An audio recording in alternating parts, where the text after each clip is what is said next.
राधे मेरी स्वामिनी, मैं राधे को दास। राधे मेरी स्वामिनी,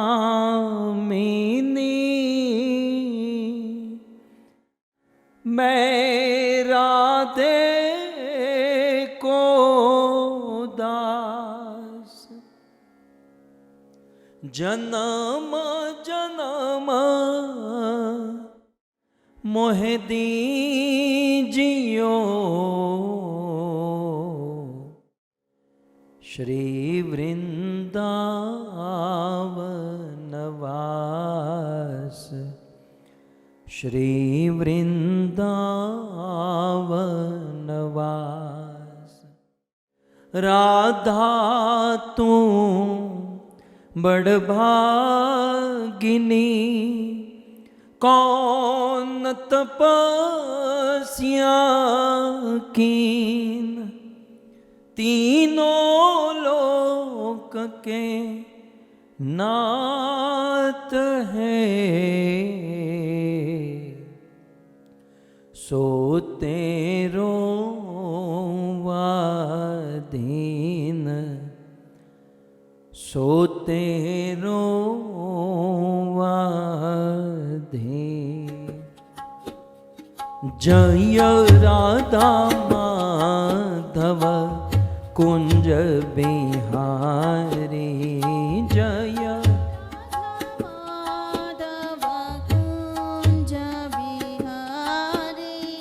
जय राधा माधव कुंज बिहारी। जय राधा गाइए कुंज बिहारी। जय राधा माधव कुंज बिहारी। जय राधा माधव कुंज बिहारी। जय राधा माधव कुंज बिहारी। जय राधा माधव कुंज बिहारी।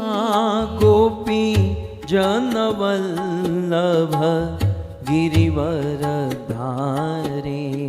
गोपी जनवल्लभ गिरिवर धारे। गोपी जनवल्लभ गिरिवर धारे। गोपी जनवल्लभ गिरिवर धारे। यशोदानंदन ब्रज जन रंजन। यशोदानंदन ब्रज जन रंजन। यशोदानंदन ब्रज जन रंजन। यशोदानंदन ब्रज जन रंजन। यशोदानंदन ब्रज जन रंजन। यशोदानंदन ब्रज जन रंजन। यमुना तीर वनचारी। यमुना तीर वनचारी। जय राधा माधव कुंज बिहारी। जय राधा माधव कुंज बिहारी। कृष्ण गोविंद गोविंद गोपाल नंद लाल। राधे गोविंद गोविंद गोपाल नंद लाल। कृष्ण गोविंद गाइए गोपाल नंद लाल। राधे गोविंद गोविंद गोपाल नंदलाल गोपाल नंदलाल गोपाल नंदलाल गोपाल नंदलाल जय हो गोपाल नंदलाल गोपाल नंदलाल गोपाल नंदलाल गोपाल नंदलाल गोपाल नंदलाल गोपाल नंदलाल गोपाल नंदलाल राधे राधा कुंड श्याम कुंड की जय गोपाल नंदलाल गोपाल नंदलाल कृष्ण गोविंद गोविंद गोपाल नंदलाल राधे गोविंद गोविंद गोपाल नंदलाल कृष्ण गोविंद गोविंद गोपाल राधे राधे गोविंद गोविंद गोपाल नंदलाल कृष्ण गोविंद गोविंद गोपाल नंदलाल राधे गोविंद गोविंद गोपाल नंदलाल कृष्ण गोविंद गोविंद गोपाल नंदलाल राधे गोविंद गोविंद गोपाल नंदलाल हरे कृष्णा कृष्णा कृष्णा हरे हरे हरे राम राम राम हरे हरे हरे कृष्णा हरे गाइए कृष्णा भगवान का पवित्र नाम कृष्णा हरे हरे हरे राम राम राम हरे हरे हरे कृष्णा कृष्ण कृष्ण हरे हरे हरे राम राम राम हरे हरे कृष्णा हरे जय हो कृष्ण कृष्ण हरे हरे हरे राम राम राम हरे हरे हरे कृष्णा कृष्ण कृष्ण हरे हरे हरे राम राम राम हरे हरे हरे कृष्णा जय हो कृष्णा कृष्णा हरे हरे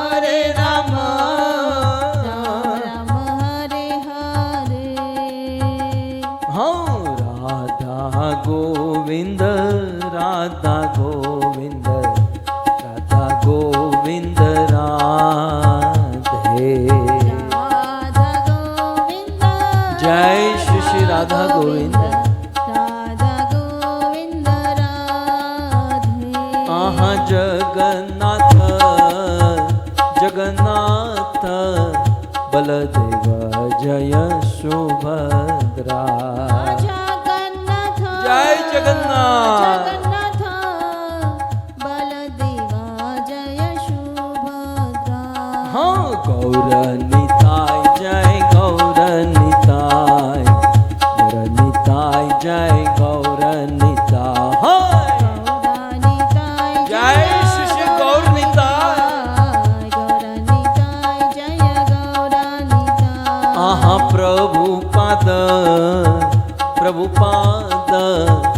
प्रभुपाद श्रील प्रभुपाद प्रभुपाद प्रभुपाद प्रभुपाद श्रील प्रभुपाद जय जय प्रभुपाद प्रभुपाद प्रभुपाद प्रभुपाद जय जय प्रभुपाद प्रभुपाद प्रभुपाद प्रभुपाद निताय गौर हरि बोल हरि बोल हरि बोल हरि बोल निताय गौर हरि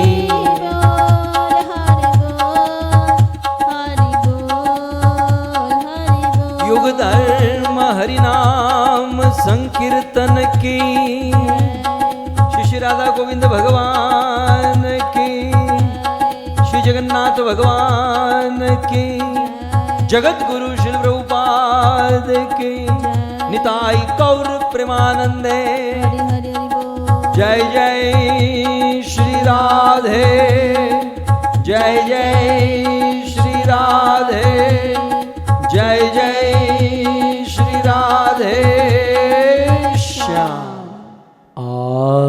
आराध्यो भगवान ब्रजेश तनय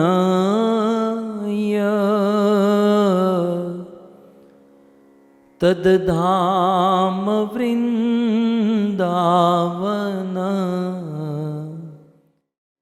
रम्या काचिदुपासना ब्रजबधो वर्गेणया कल्पिता श्रीमद्भागवतं प्रमाणममलम्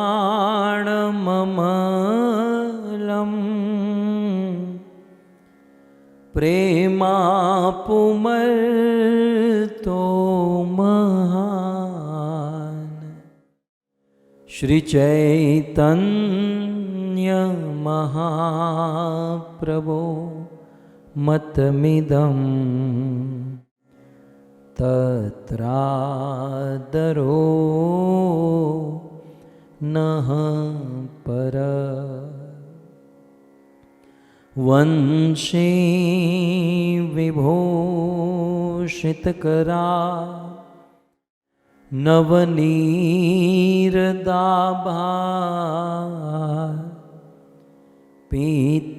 पीताम्बर दरुणबिम्बफल दरोष्ठा पूर्णेन्दुसुन्दरमुखा अरविन्दनेत्रा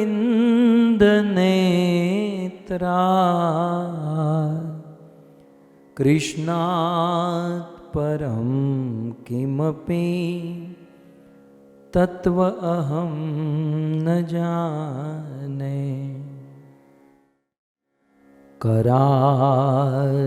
करारविन्दे न पदारविन्दं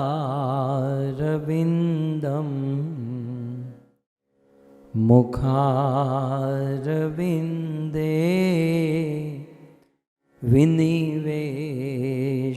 विनिवेशयन्तम् वटस्य पत्रस्य पुटे शयानं बालं मुकुन्दं मनसा स्मरामि ॐ नमो भगवते वासुदेवाय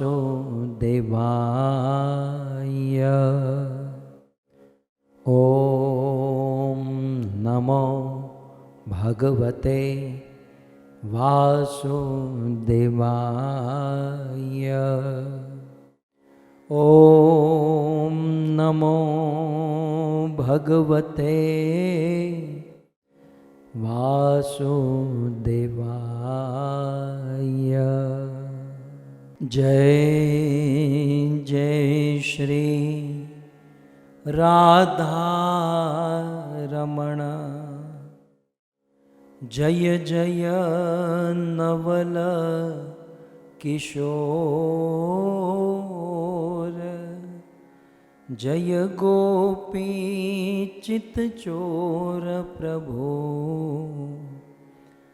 जय जय माखन चोर, जय जय माखन चोर।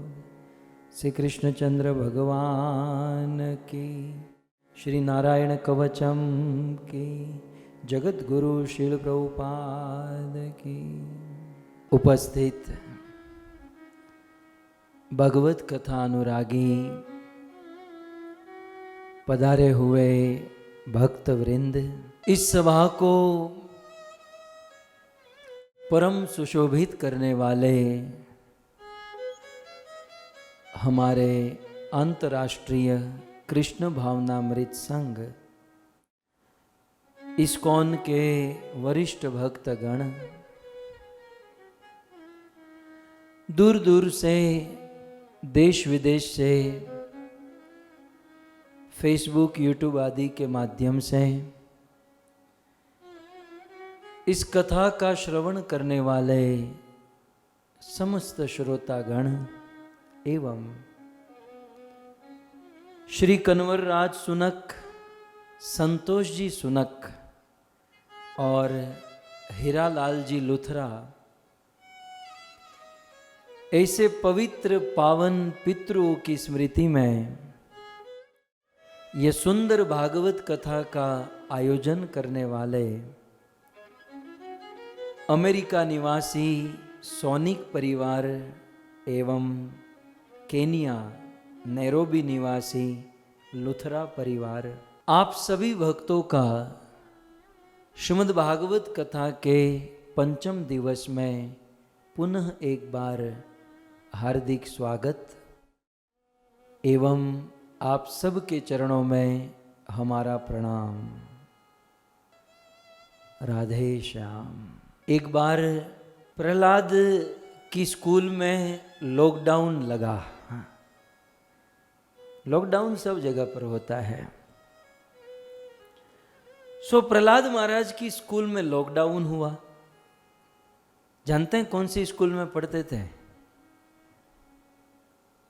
श्री हिरण्यकशिपु महाराज यूनिवर्सिटी। उसके फाउंडर आचार्य जो थे, ट्रस्टी, वो हिरण्यकशिपु थे। स्कूल के प्रिंसिपल जो थे वो शुक्राचार्य थे।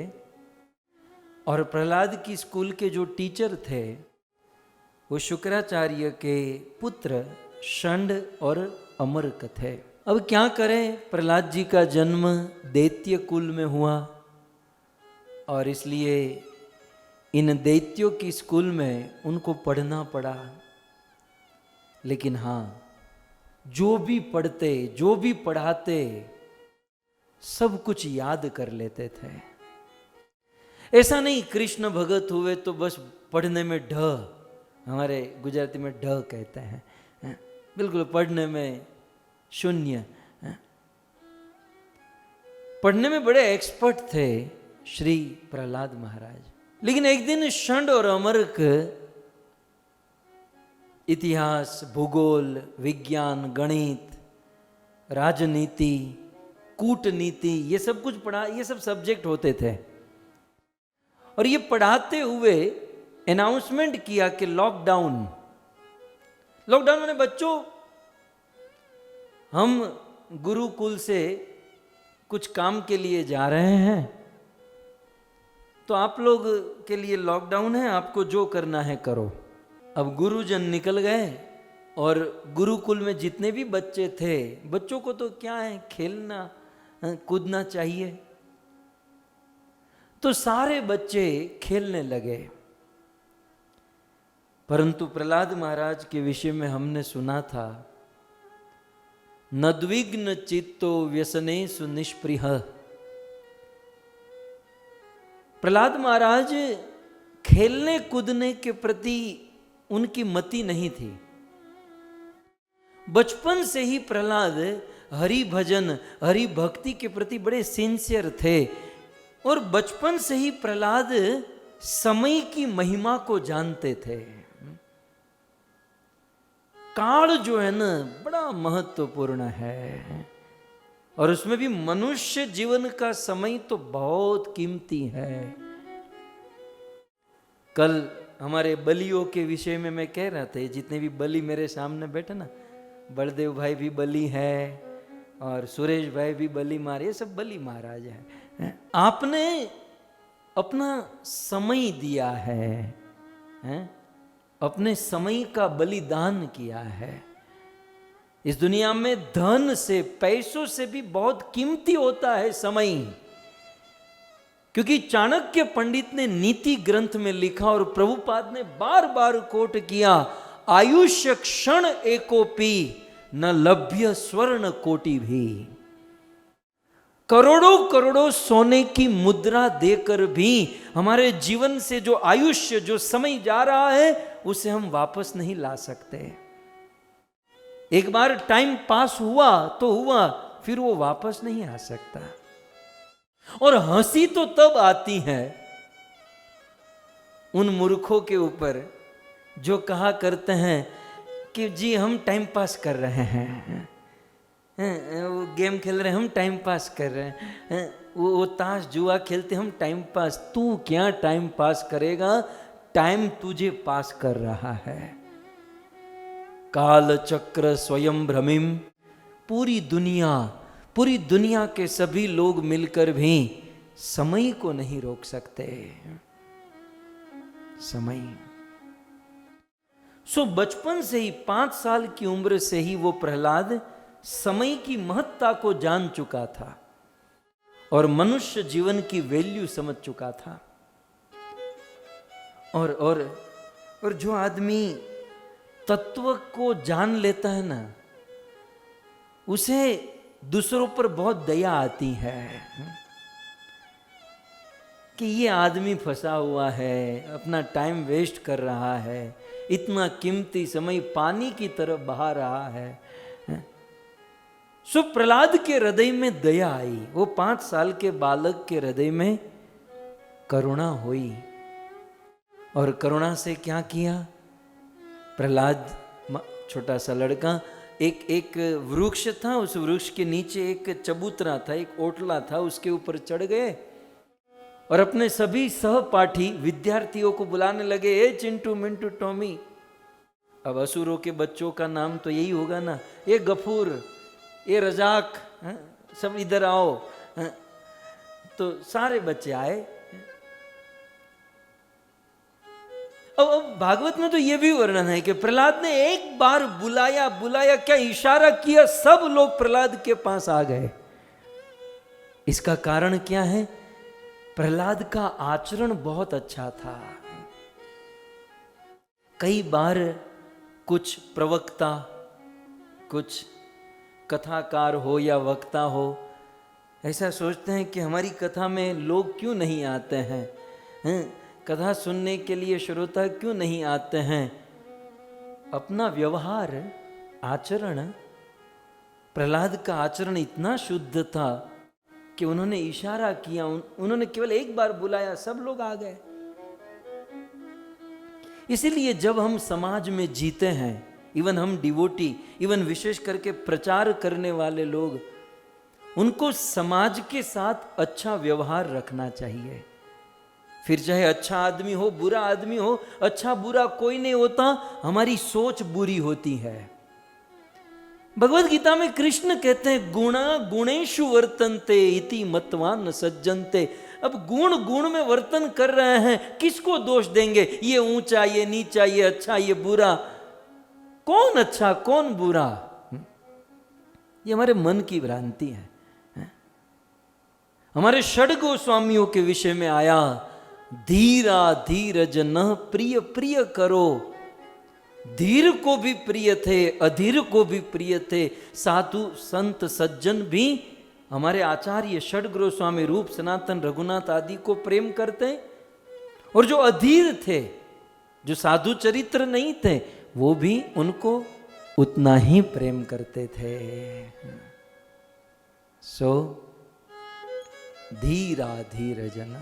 सो प्रहलाद का चरित्र कुछ ऐसा था कि उनके चरित्र को देखकर ही, उनकी तुरंत बात सुनकर सारे बच्चे आ गए और प्रहलाद ने कहा आओ आओ यहां आओ बैठो। सब लोग, सारे बच्चे बैठ गए। प्रहलाद ने कहा ये खेलने कूदने में टाइम वेस्ट मत करो। प्रहलाद कहते हैं समय बर्बाद न करो। क्यों? क्योंकि तो फिर क्या करे? प्रहलाद के मित्रों ने कहा तो क्या करे? बोले भागवत धर्म का आचरण करो। जीवन में समय मिला है ना, तो भागवतीय धर्म, भागवत धर्म का आचरण करो। प्रहलाद महाराज ने यह श्लोक आप नीचे देख सकते हैं। कौमार आचरे प्राज्ञो धर्मान भागवतानिह दुर्लभम मानुषम जन्म तदप्य ध्रुवमर्थदम तदप्य ध्रुवमर्थदम। प्रहलाद महाराज कहते हैं धर्मान भागवतान इह, भागवत धर्म का आचरण करो। तो प्रहलाद के मित्रों ने कहा ये क्या बात हुई प्रहलाद, ये तो सब बूढ़े होने के बाद करना चाहिए, बूढ़े लोग करते हैं। बोले नहीं नहीं, कौमारम आचरेत, कौमार अवस्था से ही, बचपन से ही आचरेत, आचरण करना चाहिए। किसका? धर्मान भागवतान, भागवत धर्म का। और जो बचपन से भागवत धर्म का आचरण नहीं करता वो मूर्ख है, वो अज्ञानी है, वो पागल है, उसका चौथा माला काम नहीं कर रहा है। लेकिन जो प्राज्ञ, आप नीचे देख सकते हैं, प्राज्ञ, ज्ञ माने ज्ञानी, प्र माने प्रकृष्ट ज्ञानी, पूर्ण ज्ञानी, पूर्ण बुद्धिमान जो है वो कौमार आचरित, कौमार अवस्था से ही भागवत धर्म का आचरण करता है। कहा कि ऐसा क्यों? तो दूसरी लाइन में कहते हैं नीचे कि दुर्लभम मानुषम जन्म, ये मनुष्य जीवन जो है ना बहुत दुर्लभ है। ये भागवत धर्म का आचरण एक और मात्र एक मनुष्य जीवन में ही हो सकता है, और मनुष्य जीवन हर बार बार बार नहीं मिलता, बहुत कम मिलता है। तो मनुष्य जीवन के विषय में 3 पॉइंट कहते हैं कि मानुषम जन्म दुर्लभम, अध्रुवम और अर्थदम। हम लोग श्री नारायण कवच के द्वारा जिस मनुष्य देह की रक्षा करना चाहते हैं, बारंबार पिछले दिनों से भगवान से प्रार्थना करते हैं, जलेषु माम मत्स्य मूर्ति स्थलेषु वटुवाम नोस्यात। जिस शरीर की हम लोग रक्षा याचना कर रहे हैं उस शरीर की क्या महिमा है आप देखिए। मानुषम जन्म सबसे पहले कहते हैं दुर्लभम, फिर दूसरा कहते हैं अध्रुवम, और तीसरा कहते हैं अर्थदम। 3 महिमा है। दुर्लभम, मानुषम जन्मम दुर्लभम, सबसे पहले तो ये दुर्लभ है, सबको नहीं मिलता। 84 लाख योनि के चक्र काटने के बाद कभी गाय, कभी बैल, कभी गधा, कभी कुत्ता, जल जानव लक्षाणी, स्थावरा लक्ष विशंति कृमिया रुद्र संख्या का पक्षिणाम 10 लक्षाणाम 30 लक्षाणी पशव और चतुर्लक्षाणी मानुष। 84 lakh birth and death, 84 lakh जन्म और मृत्यु के बाद एक बार ये मनुष्य शरीर मिलता है। और जब ये एक बार मनुष्य शरीर मिला है तो हमें चांस, एक मौका मिला है कि 84 के चक्र से बाहर निकले। लेकिन मनुष्य जीवन प्राप्त करके भी हम पशुओं की तरह ही जीते हैं, तो फिर से 84 के चक्र में फंस जाते हैं। सो सबसे पहले कहा कि ये मनुष्य जीवन दुर्लभ है। दूसरा दूसरा कहते हैं अध्रुवम। ये मनुष्य जीवन एक तो दुर्लभ है, और यदि प्राप्त हो भी गया तो अध्रुवम। अध्रुव माने जिसका कोई भरोसा नहीं है, ध्रुव माने निश्चित, अटल, और अध्रुव माने ये कभी भी गिर सकता है, ये कभी भी मर सकता है, कभी भी हाथ से छूट सकता है। सो अध्रुवम। और तीसरी बात कहते हैं अर्थदम। मनुष्य जीवन दुर्लभ है और अध्रुवम, जिसका कोई निश्चित नहीं, बहुत कम समय के लिए मिला है, लेकिन बहुत काम की चीज है। क्यों? क्योंकि अर्थदम, अर्थ माने सारी कामनाओं को पूर्ण करने वाला ये शरीर है। मनुष्य देह को छोड़कर अन्य किसी भी शरीर में सारी कामना पूर्ण नहीं हो सकती है। अब कोई बिल्ली चाहे कि नहीं मैं जूम पर बैठकर कथा सुनना चाहती हूं, तो हो पाएगा? पॉसिबल है? बिल्ली बेचारी वाईफाई कहां से लाएगी? है? आपके घर पर आकर बैठी तो आप तो भगा दोगे उसे कि भागो यहां से, है? नहीं, अन्य शरीर से ये नहीं हो सकता है। इसके लिए मनुष्य शरीर चाहिए। मनुष्य जीवन एक ऐसा जीवन है जिसमें हम हमारी सारी कामना पूर्ण कर सकते हैं। और सबसे बड़ी कामना क्या है? परम पुरुष भगवान की प्राप्ति, ईश्वर की प्राप्ति। तो ईश्वर को प्राप्त करना ये सबसे बड़ा अर्थ है,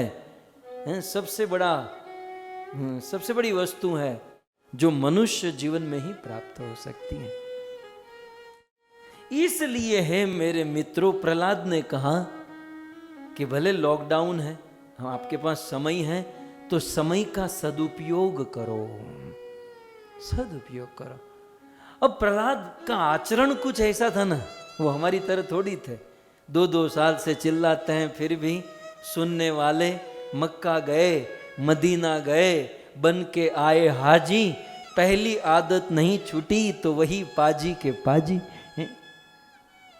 कुछ लोग कहते महाराज कितना भी पानी डालो ये पत्थर पिघलने वाला नहीं है, हम लोग सुधरने वाले नहीं हैं। हम जब जूम में लॉगिन करते हैं तो कसम खाकर लॉगिन करते हैं कि फना हो जाएंगे, मर जाएंगे, लेकिन बदलेंगे नहीं परिवर्तन नहीं लाएंगे। वो लाल गोविंद का तो काम है, वो तो बोलेगा हम इकडून टिकडून जाला, यहाँ से डाला यहाँ से बाहर है। आप सब लोग नहीं है, कुछ लोग, कुछ 2-5 वो जो वीडियो बंद करके बैठे हैं। तो प्रहलाद ने कहा कि मनुष्य जीवन का सदुपयोग करना चाहिए। तो ये प्रहलाद के जो मित्र थे ना, वो हमारी तरह नहीं थे, वो तो तुरंत कन्विंस हो गए, प्रहलाद बात तो बहुत बढ़िया तू कर रहा है। कोई आदमी जब आचरण से बोलता है ना, तो उसकी वाणी बंदूक की गोली की तरह सीना पार करती है, बिल्कुल परिवर्तन कर देती है, बिल्कुल क्रांति ला देती है। हमारे परम गुरुदेव प्रभुपाद जी ज्यादा नहीं बोलते थे, लेकिन जब बोलते थे, जितना बोलते थे, जितने लोग आए मिले, एक ही बारी में कन्विंस हुए, क्योंकि प्रभुपाद की पवित्रता काम करती थी। और यही बात हमारे गुरु महाराज की वाणी से होता था। तो प्रहलाद की बात को सुनकर ये सारे उनके मित्र मंडली जो थी बोले बहुत बढ़िया है, लेकिन प्रहलाद अब ये चलो टाइम वेस्ट नहीं करेंगे, लॉकडाउन है, टाइम पास नहीं करेंगे तो फिर करेंगे क्या? आजकल वो पबजी कुछ गेम है, पबजी कभी भी हम मोबाइल देखते तो पहले उसकी एडवर्टाइजमेंट आती है। तो प्रहलाद ये पबजी नहीं खेलेंगे, ये नहीं करेंगे तो हम करेंगे क्या? तो अगले श्लोक में प्रहलाद महाराज कहते हैं, यदि आपको करना है, यथा ही पुरुषस्येह विष्णु पादोर्पसर्पणम् यदेश सर्वभूतानां प्रियः आत्मेश्वर सुह। प्रहलाद कहते हैं कि यथा, जैसे मनुष्य के लिए इस संसार में करने लायक यदि कोई कार्य है तो बहुत सुंदर शब्द है विष्णु पाद उपसर्पणम। भगवान विष्णु की शरण ग्रहण करना ये मनुष्यों के लिए इस दुनिया में सबसे बड़ा काम है। अरे काम ही करना है तो छोटा मोटा क्यों करे, बड़ा ही काम ना करे। सो यथा ही पुरुषस्य है, मनुष्य मात्र के लिए इस दुनिया में सबसे बड़ा कार्य है विष्णु पादोपसर्पणम। भगवान विष्णु के पाद, भगवान विष्णु के चरण की शरण ग्रहण करना, उनकी उपासना करना, उनकी भक्ति करना। क्यों? क्योंकि यदेश सर्वभूतानाम प्रिय आत्मेश्वर सुहृद, क्योंकि विष्णु ही सभी भूतानाम, सभी जीवों के प्रिय है, सभी जीवों के आत्मा के ईश्वर परमात्मा है, और विष्णु ही सबके सुहृद है। दुनिया में जो लोग कहते हैं ना मैं आपका सुहृद हूं, मैं आप, सुहृद माने स्नेही स्वजन, वो मात्र स्वार्थ है। वो अपना काम बनाने के लिए, हेतु रहित जग जुग उपकारी, तुम तुम्हार सेवक असुरारी। बिना हेतु के, बिना स्वार्थ के केवल दो ही लोग जीते हैं, एक भगवान और दूसरे भगवान के शुद्ध भक्त। इसलिए प्रहलाद विष्णु पादोपसर्पणम, भगवान विष्णु के चरण कमल की भक्ति करनी चाहिए, विष्णु की सेवा, विष्णु की भक्ति। वो छोटे छोटे बच्चे स्कूल में जो गुरुकुल में थे ना, कहने लगे प्रहलाद हम लोग बचपन से ही विष्णु की भक्ति, तुम्हारी तरह हाथ में माला और जूम शुरू करके बैठ जाएंगे, केवल कथा और कीर्तन करेंगे तो जीवन में सुख कैसे मिलेगा? कुछ बिजनेस, कुछ काम, कुछ जॉब, कुछ सुखी होने के लिए कुछ तो मेहनत करनी चाहिए। केवल रात दिन हरे कृष्ण हरे राम ही करना है। प्रहलाद ने एक बहुत सुंदर है, 5 साल का लड़का, लेकिन बहुत बड़ी बात कर गया, बहुत बड़ी बात कर गया। प्रहलाद ने कहा सुखम ऐन्द्रियकम दैत्या देह योगे न देहि नाम।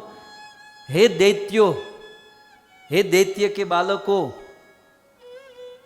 तुम लोग दुखी होने के लिए मेहनत करते हो। ये प्रहलाद के वचन है, फिर हम लोग बोलते रहते हैं दुखी होने के लिए कौन मेहनत करता है? आप में से कोई है कि सुबह नहा धोकर दूध आदि पीकर भोजन ब्रेकफास्ट करके यार आज दुखी होने का मन हुआ है, चलो दुखी होने के लिए ऑफिस जाता हूँ, दुखी होने के लिए दुकान जाता हूँ। कोई आदमी दुखी होने के लिए मेहनत करता है? कोई नहीं।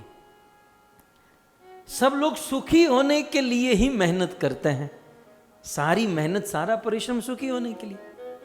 लेकिन फिर भी देखा गया है कि दुखी होने के लिए कोई मेहनत नहीं करता, फिर भी बिना मेहनत के दुख आते हैं। आते हैं कि नहीं? आपके जीवन में दुख आते हैं तो क्या आपने मेहनत की थी कि भाई दुख, ओम जय जगदीश हरे, दुख दारिद्र्य घर आवे। आपने कभी भगवान से मांगा दुख दारिद्र्य आवे? लेकिन फिर भी दुख आ जाते हैं। प्रहलाद ने बहुत सुंदर तर्क दिया मेरे मित्रों, जैसे बिना मेहनत के दुख मिलते हैं वैसे ही बिना मेहनत के सुख भी मिलेंगे, बिना मेहनत के सुख मिलेंगे।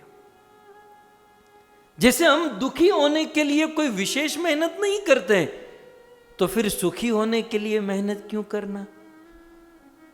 इसलिए तत्प्रयासो न कर्तव्य अत आयुर्वय परम।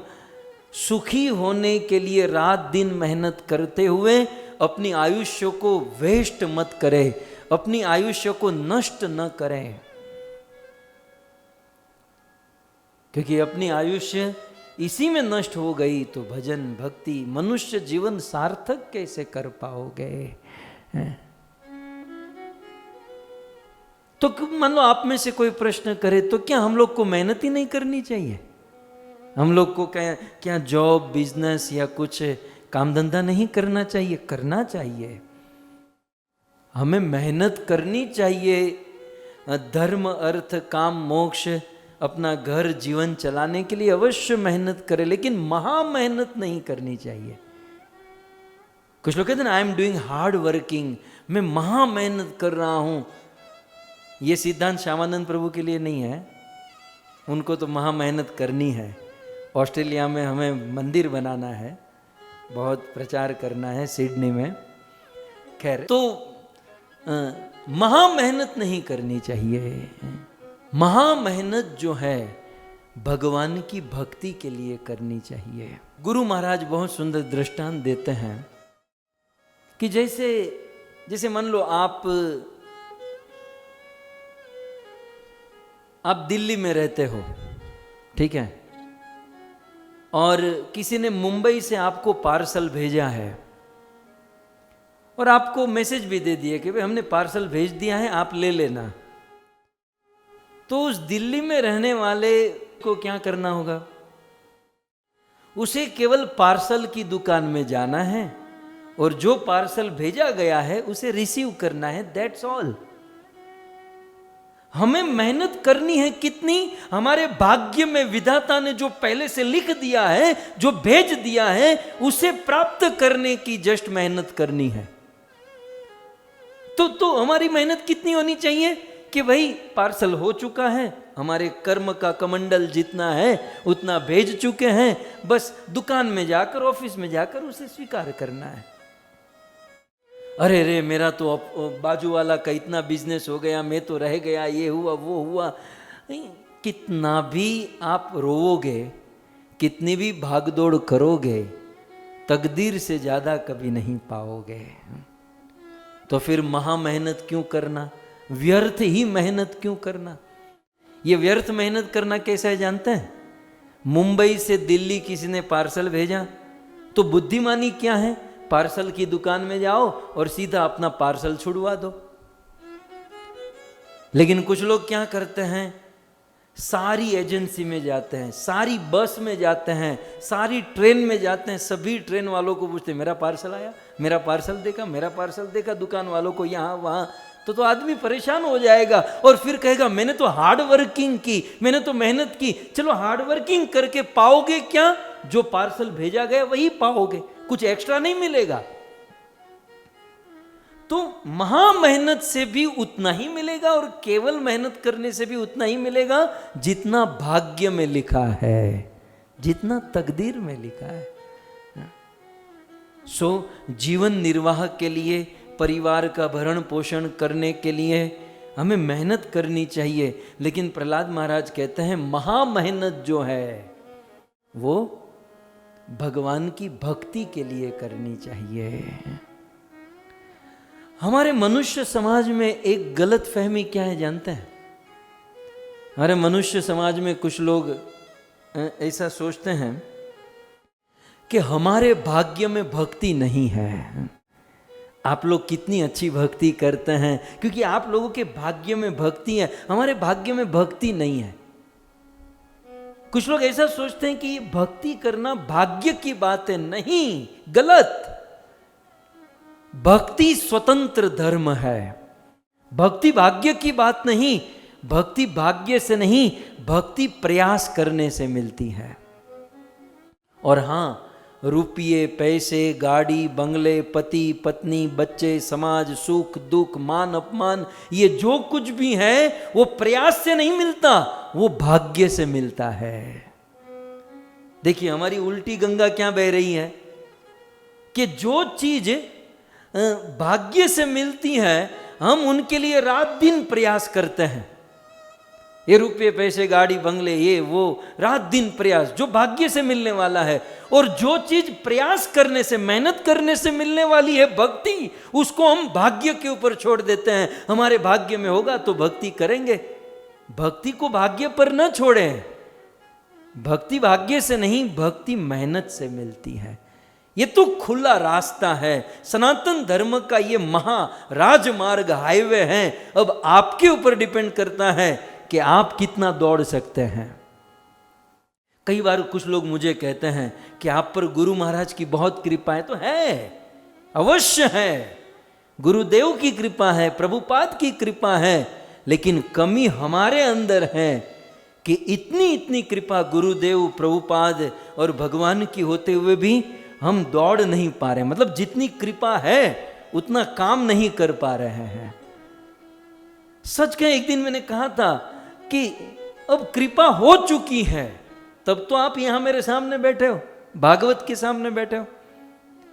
अब कृपा की जरूरत हमें अपने आप पर करनी है।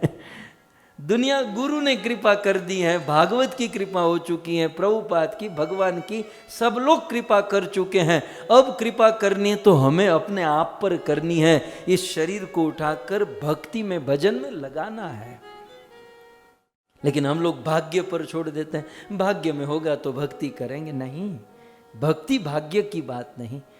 भक्ति तो जितना प्रयास करोगे, जितनी मेहनत करोगे, उतनी पाओगे। इसलिए तो कहते हैं ना, लूट लो जिसका दिल चाहे, मैं शोर मचाऊं गली गली, राम नाम के हीरे मोती मैं बिखराऊं गली गली, कृष्ण नाम के हीरे मोती मैं बिखराऊं गली गली। ये राम नाम, ये कृष्ण नाम क्या है? हीरे मोती के समान है। और साधु संत सुखदेव वेदव्यास भगवान ने ये राम नाम, कृष्ण नाम के हीरे मोती बिखेर दिए हैं। अब हमारे ऊपर डिपेंड है कि हम कितना चुन सकते हैं। लेकिन हमारा क्या है? साधु संत भगवत नाम के वास्तविक हीरे मोती लुटाते हैं, और हम लोग फंसे हुए संसार के हीरे मोतियों में, जो कुछ काम में नहीं आने वाला। और इसीलिए कहते हैं, दौलत के दीवाने सुन लो, सुनो कान खोल कर, दौलत के दीवाने सुन लो, एक दिन ऐसा आएगा, धन दौलत और माल खजाना यहीं पड़ा रह जाएगा, धन दौलत और माल खजाना यहीं पड़ा रह जाएगा, और कंचन काया मिट्टी होगी, कंचन काया मिट्टी होगी, चर्चा होगी गली गली, राम नाम के हीरे मोती मैं बिखराऊं गली गली।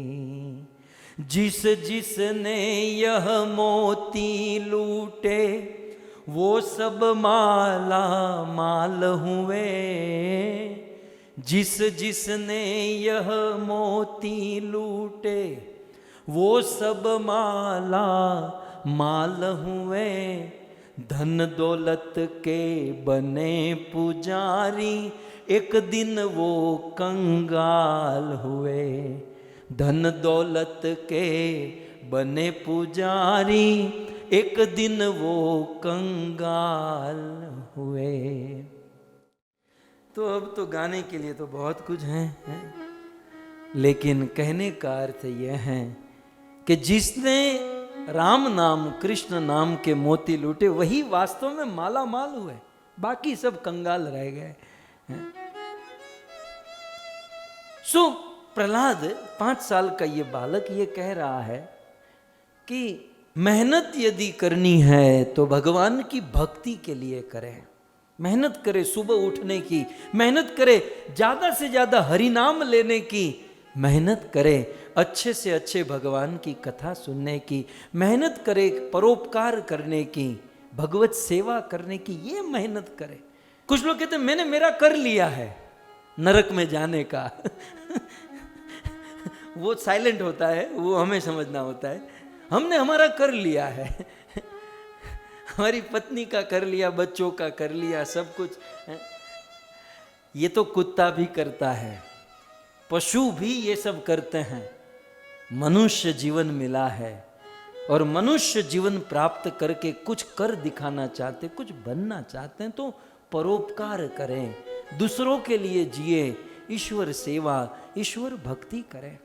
तो प्रहलाद महाराज कहते हैं कि जैसे बिना मेहनत के दुख मिलता है, वैसे बिना मेहनत के सुख मिलेगा। इसलिए सुखी होने के लिए हार्ड वर्किंग नहीं करना चाहिए, महा मेहनत नहीं करनी चाहिए। और महा मेहनत करने वाले भी क्या, मतलब कितना सुखी हैं आप यहाँ कई सारे लोग हैं जो महा मेहनत करते हैं, और आपके मन में ऐसा ही है कि महा मेहनत करने से ही सुख मिलेगा, तो ऐसा भी नहीं है। रात दिन काम धंधा बिजनेस करते हैं, लेकिन ठीक से खाने के लिए रोटी नहीं मिलती। हमने देखा है, दोपहर को भोजन करते तो पशुओं की तरह खड़े खड़े कैंटीन में भोजन कर लेते हैं, कोई शांति से 2 वक्त की रोटी भी नहीं खा सकते। लेकिन आइए हमारे इस्कॉन मंदिरों में जो ब्रह्मचारी अपना घर बार काम धंधा सब कुछ छोड़कर मंदिर में बैठे हैं, वो तो रोज पूड़ी सब्जी खीर दाल भात क्या क्या माल पौवा खाते हैं। तो क्या वो मेहनत से मिला? नहीं, भाग्य में लिखा है। तो सुख के फेर में मत रहे। सुख जितना मिलना है उतना मिलेगा, दुख जितना मिलना है उतना मिलेगा। उसके लिए एक जनरल प्रयास करे, लेकिन महा मेहनत हार्ड वर्किंग जो है वो भक्ति के लिए करें। वो पुरानी कथा आप मैं याद कराऊं। एक दिन एक महाराज ऐसी कथा कर रहे थे, और कथा के बाद एक आदमी आया, गुरुदेव गुरुदेव कथा बहुत अच्छी है, और आप कहते हो भाग्य में जो लिखा है वो मिलकर रहेगा, तो बताओ कल मेरे भोजन में मुझे क्या मिलेगा? ये साधु सोचे कि क्या जवाब दूं। बोले तुम्हारे भाग्य में कल खीर खाने को लिखा है, स्वीट राइस खीर। अब ये आदमी इतना अकड़ू था, बोले जो भी है इस साधु को कल मुझे झूठा साबित करना है, बस कल सबके बीच में झूठा साबित करके, बहुत प्रवचन 1.5 साल से उपाड़ा लिया है जूम पे, कल इसको गलत साबित कर ही दूंगा। फिर घर पे जाके प्लान बनाया, क्या करूं जिससे मुझे खीर न मिले। रात भर सोचा कि घर पर रहूंगा तो घर वाले शायद खिलाएंगे, पड़ोस में से कोई लाकर खिलाएगा, मैं ना जंगल में चला जाता हूं। एक दिन जंगल में जाने से क्या घट जाएगा, शाम को जब प्रवचन होगा साधु को झूठा साबित कर दूंगा। जंगल में सुबह उठते ही ब्रह्म मुहूर्त में वन में चला गया, और घोर वन में जाकर बोले नीचे रहूंगा तो फिर भी रिस्क है, पेड़ के ऊपर जाकर बैठा। अब यहां कौन आने वाला है, बिल्कुल पेड़ के ऊपर जाकर बैठा। आधा दिन समाप्त हुआ, दोपहर कर 12 बजे, और कुछ भेड़ बकरे चराने वाले, कुछ गाय भेड़ बकरों को लेकर कुछ आदिवासी गण वहां से निकल रहे थे, और दोपहर का समय दूर से आ रहे थे, थक गए, और ये वटवृक्ष देखकर सोचा कि यहाँ छांव में थोड़ा सा रेस्ट करते हैं। उन्होंने उसी ये ऊपर बैठा था उसी पेड़ के नीचे इनका आना। अब देखो भाग्य कैसे काम करता है। ये लोग बैठे और बैठे बैठे सोचे कि यार भूख लगी है तो क्या करें। बोले गाय हमारे पास है, गाय का दूध दोह लेते हैं, चावल और शक्कर भी हमारे पास, एक काम करते हैं चूल्हा बनाकर खीर बनाकर खाते हैं। अब घर से भागकर वन में आया कि खीर नहीं खाऊंगा, और पेड़ पर बैठा, उसी पेड़ के नीचे खीर बनाने का प्लानिंग शुरू हुआ। अब गांव में तो क्या होता है कि 2 ईंट रखे, 2 पत्थर रखे, उसके ऊपर रखा पात्र और लकड़ी डालकर चूल्हा बना दिया, गाय का दूध डाला, शक्कर डाला, चावल और खीर उबलने लगी। लेकिन ऊपर संकल्प दृढ़ है कि जो भी हो जाए फना हो जाऊंगा, खीर नहीं खाऊंगा। धीरे धीरे धीरे धीरे वो खीर उबलने लगी, सुंदर सुगंध आने लगी, और लगभग 1-1.5 घंटा वो दूध उबला और रबड़ी जैसा बन गया बिल्कुल। और जब वो पात्र उतारने ही वाले थे, तब तक एक आदमी दौड़कर आया कि कुछ डाकू बाजू के गांव में डाका डालकर पूरे गांव को लूटकर इसी मार्ग से जा रहे हैं, इसी मार्ग से आएंगे। तब इन्होंने सोचा कि डाकू हमें भी लूट लेंगे, भागो भागो यहां से। किसी ने कहा लेकिन खीर बन रही है। बोले जीवित रहेंगे तो खीर जीवन भर रोज खाएंगे, भागो, खीर को छोड़ो, भागो यहां से। सारे ग्वाल भेड़ बकरों गाय आदि को लेकर भाग गए, और खीर पक रही है। और वो समाचार बिल्कुल सही था। कुछ देर के बाद वो डाकू की टोली वहां से निकली, और बेचारे दिन भर आधा दिन वो डाका डालने में और चोरी करने में परिश्रम हुआ, भोजन पानी मिला नहीं, तो डाकुओं को भूख लगी थी। और देखा कि एक पेड़ के नीचे पात्र है और खीर की सुगंध आ रही है। सब लोग घोड़े से नीचे उतरे, देखा खीर। डाकू लोग खुश हो गए, बोले आज तो चोरी भी हुई और खीर भी खाने को मिल गई। लेकिन उनमें से एक जो डाकू था ना, काणा था। डाकू लोग जो है ना, आज भी फिल्मों में दिखाते हैं ना कि एक आंख बंद रखते हैं, वो काणे होते हैं। वैसे वास्तव में वो जन्मजात काणे नहीं होते हैं। वो डाकू लोग जानबूझ के अपनी एक आंख बंद रखता है। क्यों जानते हैं? आपको यदि चोरी करनी हो तो मैं आपको सब सिखाना पड़ता है ना यार। तो एक आंख इसलिए बंद रखते हैं कि मान लो यहाँ पर कपड़ा होता है ना, ऐसे पट्टी, फिर यहाँ ऐसे कपड़ा। मान लो किसी के वहां चोरी करने जाए और चोरी करने जाए तो वहां लाइट है, अचानक लाइट चली गई, अचानक लाइट बंद हो जाती है ना, तो आंख के सामने अंधेरा हो जाता है। फिर आंख को सेट होने में कुछ सेकंड लगती हैं। लेकिन जो आंख ऑलरेडी बंद है उसको ऐसे ऊपर कर देंगे तो तुरंत उसको दिखाई देगा। तो एक आंख प्रकाश के लिए यूज करते हैं, एक आंख जो है ना अंधेरे के लिए यूज करते हैं, प्रकाश के लिए और अंधेरे। इसलिए आंख पर जानबूझकर वो लोग कपड़ा रखते हैं। तो वो जो काणा था ना, वो कहने लगा कि सरदार जी ये किसी की साजिश है। बोले कैसी साजिश? बोले किसी को पता होगा कि हम चोरी करके आ रहे हैं और हमको भूख लगी होगी, इसलिए यहाँ खीर बनाने के लिए रख दी, उसमें डाल दिया जहर, हम लोग इसको खाएंगे, मर जाएंगे और हमारा सारा माल लेकर चला जाएगा। सरदार ने कहा बात तो लाख रुपये की है यार। तब तो जिसने इस खीर में जहर डाला है वो यहीं कहीं होगा, ढूंढो उसे, ढूंढो। सब लोग खोजने लगे, यहां वहां सब। आधे एक घंटे के बाद जो काणा था ना, उसने ऐसे ऊपर करके देखा, बोले सरदार मिल गया, ऊपर पेड़ के ऊपर ही बैठा है। ये खीर का पात्र रखा, उसमें डाला जहर और पेड़ के ऊपर बैठा है। सरदार ने कहा नीचे उतारो उसे। 4 जन गए और घसीट कर नीचे उतारा। सच सच बता, तूने जहर डाला है ना? मैंने जहर नहीं डाला। बोले तू नहीं डाला है इसमें जहर? बोले हमने जहर नहीं डाला। अच्छा तूने इसमें जहर नहीं डाला है तो खाकर दिखा। वो तो खीर से भाग कर आया था। बोले तूने नहीं जहर डाला है तो एक बार टेस्ट करके दिखा, तू खा लेगा, हम लोग पहचान जाएंगे तूने नहीं डाला है। बोले देखो सरकार, मैं खीर तो नहीं खा सकता। तब इनको डबल कंफर्म हुआ कि ये मना कर रहा है, मतलब इसी ने जहर डाला है। ये बेचारा मना करते रह गया। इसका हाथ और पांव पकड़कर 3 किलो खीर मुंह में ठूस दी। और दूसरे दिन दौड़कर गुरुजी के चरणों में आकर गिर गया, महाराज आपने सत्य कहा था, भाग्य में लिखा है खीर खाना, तो आप जंगल में भी चले जाओ, आपको वहां पर भी खीर प्राप्त होगी। तकदीर से बाहर कुछ नहीं हो सकता भक्तों। तो इस दुनिया में सुख दुख, मान अपमान, धन संपत्ति, पति पत्नी, ये सब कुछ भाग्य से मिलता है, तकदीर से मिलता है। इसका अर्थ ये भी नहीं है कि निष्क्रिय हो जाओ, सोते रहो, नहीं। जो तकदीर में लिखा है बस उसी तकदीर से प्राप्त करने की मेहनत करनी है ना। जैसे कोई आपको भोजन की प्लेट दे देगा तो ये तकदीर, आपका नसीब यहां तक आया, लेकिन वहां से खाने की जस्ट इतनी मेहनत करनी है। और महा मेहनत जो है वो भगवान के भजन में करनी है, ईश्वर की भक्ति में।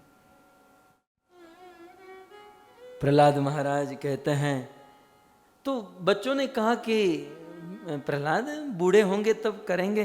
प्रहलाद ने कहा बूढ़े तो हो ही गए हैं। बोले अभी तो हम जवान हैं। प्रहलाद गिनती गिनाते हैं, आदमी जीता कितना है। मान लो कलयुग है तो कलयुग में 100 साल की उम्र मानी जाती है, जीता नहीं है कोई। पिज्जा बर्गर खाने वाला तो 80, 70, 80 में ही अच्युतम केशवम। लेकिन आप पकड़ लीजिए 100 साल कोई जीता है, तो 100 साल आदमी जीता है। दिन में काम करते हैं, रात को सोता है। 12 घंटे का दिन, 12 घंटे की रात, ठीक है। 24 घंटे का दिन है तो 12 घंटे का दिन, 12 घंटे की रात। इसका मतलब ये हुआ ना कि 100 साल का जीवन है तो उसमें 50 साल दिन और 50 साल रात। तो 100 साल के जीवन में से 50 साल जो रात के तो निकाल ही दो, उसमें तो हम सोते ही हैं, उसमें कुछ करते ही नहीं है। तो बचे कितने हमारे पास? 50 साल। वो जो 50 साल बचे उनमें से 20 साल की उम्र तक, 20 साल तो बचपन में बीत जाते हैं, किम कर्तव्य विमूढ़, क्या करना नहीं करना कुछ नहीं जानते, और बुढ़ापे के 20 साल जीने लायक नहीं बचते हैं। अपनी शक्ति से बाथरूम तक चले जाए तब भी सौभाग्य माना जाएगा बुढ़ापे में। तो बचपन के 20 माइनस करो, बुढ़ापे के बचे कितने? केवल 10 जो अभी आप लोग जी रहे हो। ये मेरे सामने जितने ही बैठे हैं, केवल हमारे पास 100 साल के वहम में मत रहिए। 10 साल प्योरली हमारे पास 10 साल है जो अभी हम जी रहे हैं। अब भक्ति नहीं करेंगे तो कब करेंगे? कब करेंगे? नहीं प्रहलाद, एक बार शादी वादी हो जाए। प्रहलाद ने कहा शादी के तो छोड़ ही दो, शादी के बाद तो भक्ति हो ही नहीं पाएगी। पता नहीं ये जूम वाले कैसे कर लेते हैं। ये प्रहलाद बोला, मैं नहीं है? पता नहीं ये शादी, क्योंकि कथम प्रिय, ये प्रहलाद के शब्द में आपको कह रहा हूं। प्रहलाद महाराज कहते हैं कथम प्रियाया अनुकंपिताया संगे रहस्य रुचिरांश्च मंत्रान। आज तो आप अकेले हो, भगवान का नाम ले सकते हो, कथा सुन सकते हो, भगवत गीता उनके श्लोकों को याद कर सकते हो, लेकिन जब शादी होगी ना, पहले तो शादी करने के लिए कितनी मेहनत, और फिर शादी के बाद वो नई नवेली दुल्हन घर पर आएगी और फिर एकांत बेडरूम में बैठे होंगे, आप पानी मांगोगे, जस्ट पानी लेकर आओ, तो वो दूध लेकर आएगी, लीजिए जीते। ये होता है, लेकिन बस शादी के प्रथम पहले साल में ये होता है, दूसरे साल में कुछ और ही दृश्य निकलता है। हमारे कवि लोग कहते हैं ना, शादी के पहले चंद्रमुखी, शादी के बाद सूर्यमुखी, और शादी के कुछ साल के बाद ज्वालामुखी। ये फटा फटा फटा। खैर यहाँ तो सब माताएं हैं, बहुत सुंदर भक्त, बहुत सुंदर गृहस्थी है। मारे तो हम બધું હંકરવું પડે ને, हम फूंक मार मार के, नहीं तो मेरे ग्राहकी कम हो जाएगी। कल पता चला जूम में केवल 2 लोग बैठे हैं, मैं और अमित नारायण। सो कथम प्रियाया अनुकंपिताया, वो जो नई नवेली दुल्हन, और वो भी सही बात है ना कि अपने परिवार को छोड़कर आती हैं, माँ बाप को छोड़कर आती हैं, तो एक दया का पात्र, पत्नी जो है ना, कुछ हद तक एक दया का पात्र होती है। अपना पूरा समाज सब कुछ को त्याग कर किसी पराये घर में चले जाना, और एकांत कमरे में बैठे होंगे, पानी मांगोगे दूध लेकर आएगी, और मीठी मीठी बातें वो पत्नी करेगी, तब भगवान कहाँ से याद आने वाले हैं। और शादी हुई तो बच्चे होंगे तो स्कूल में पढ़ाना होगा, फिर बच्चों की शादी, बच्चों को बड़ा करना। आदमी ऐसी जंजाल में फंस जाता है, ऐसी जंजाल में फंसता है जैसे रेशम का कीड़ा। त्यजेत कोशस्कृ दिवे मान कर्माणि लोभान अनुतृप्त काम औपस्थ्य जेहम बहुमन्य मान कथम विरज्येत दुरंत मोह। शादी होगी तो ससुराल वाले होंगे, ससुराल में भी साले साली की शादी होगी। सगे भाई की शादी में न जाओ, लेकिन खबरदार कोई साले की शादी में कोई चूका तो कितना बड़ा खतरा हो जाता है।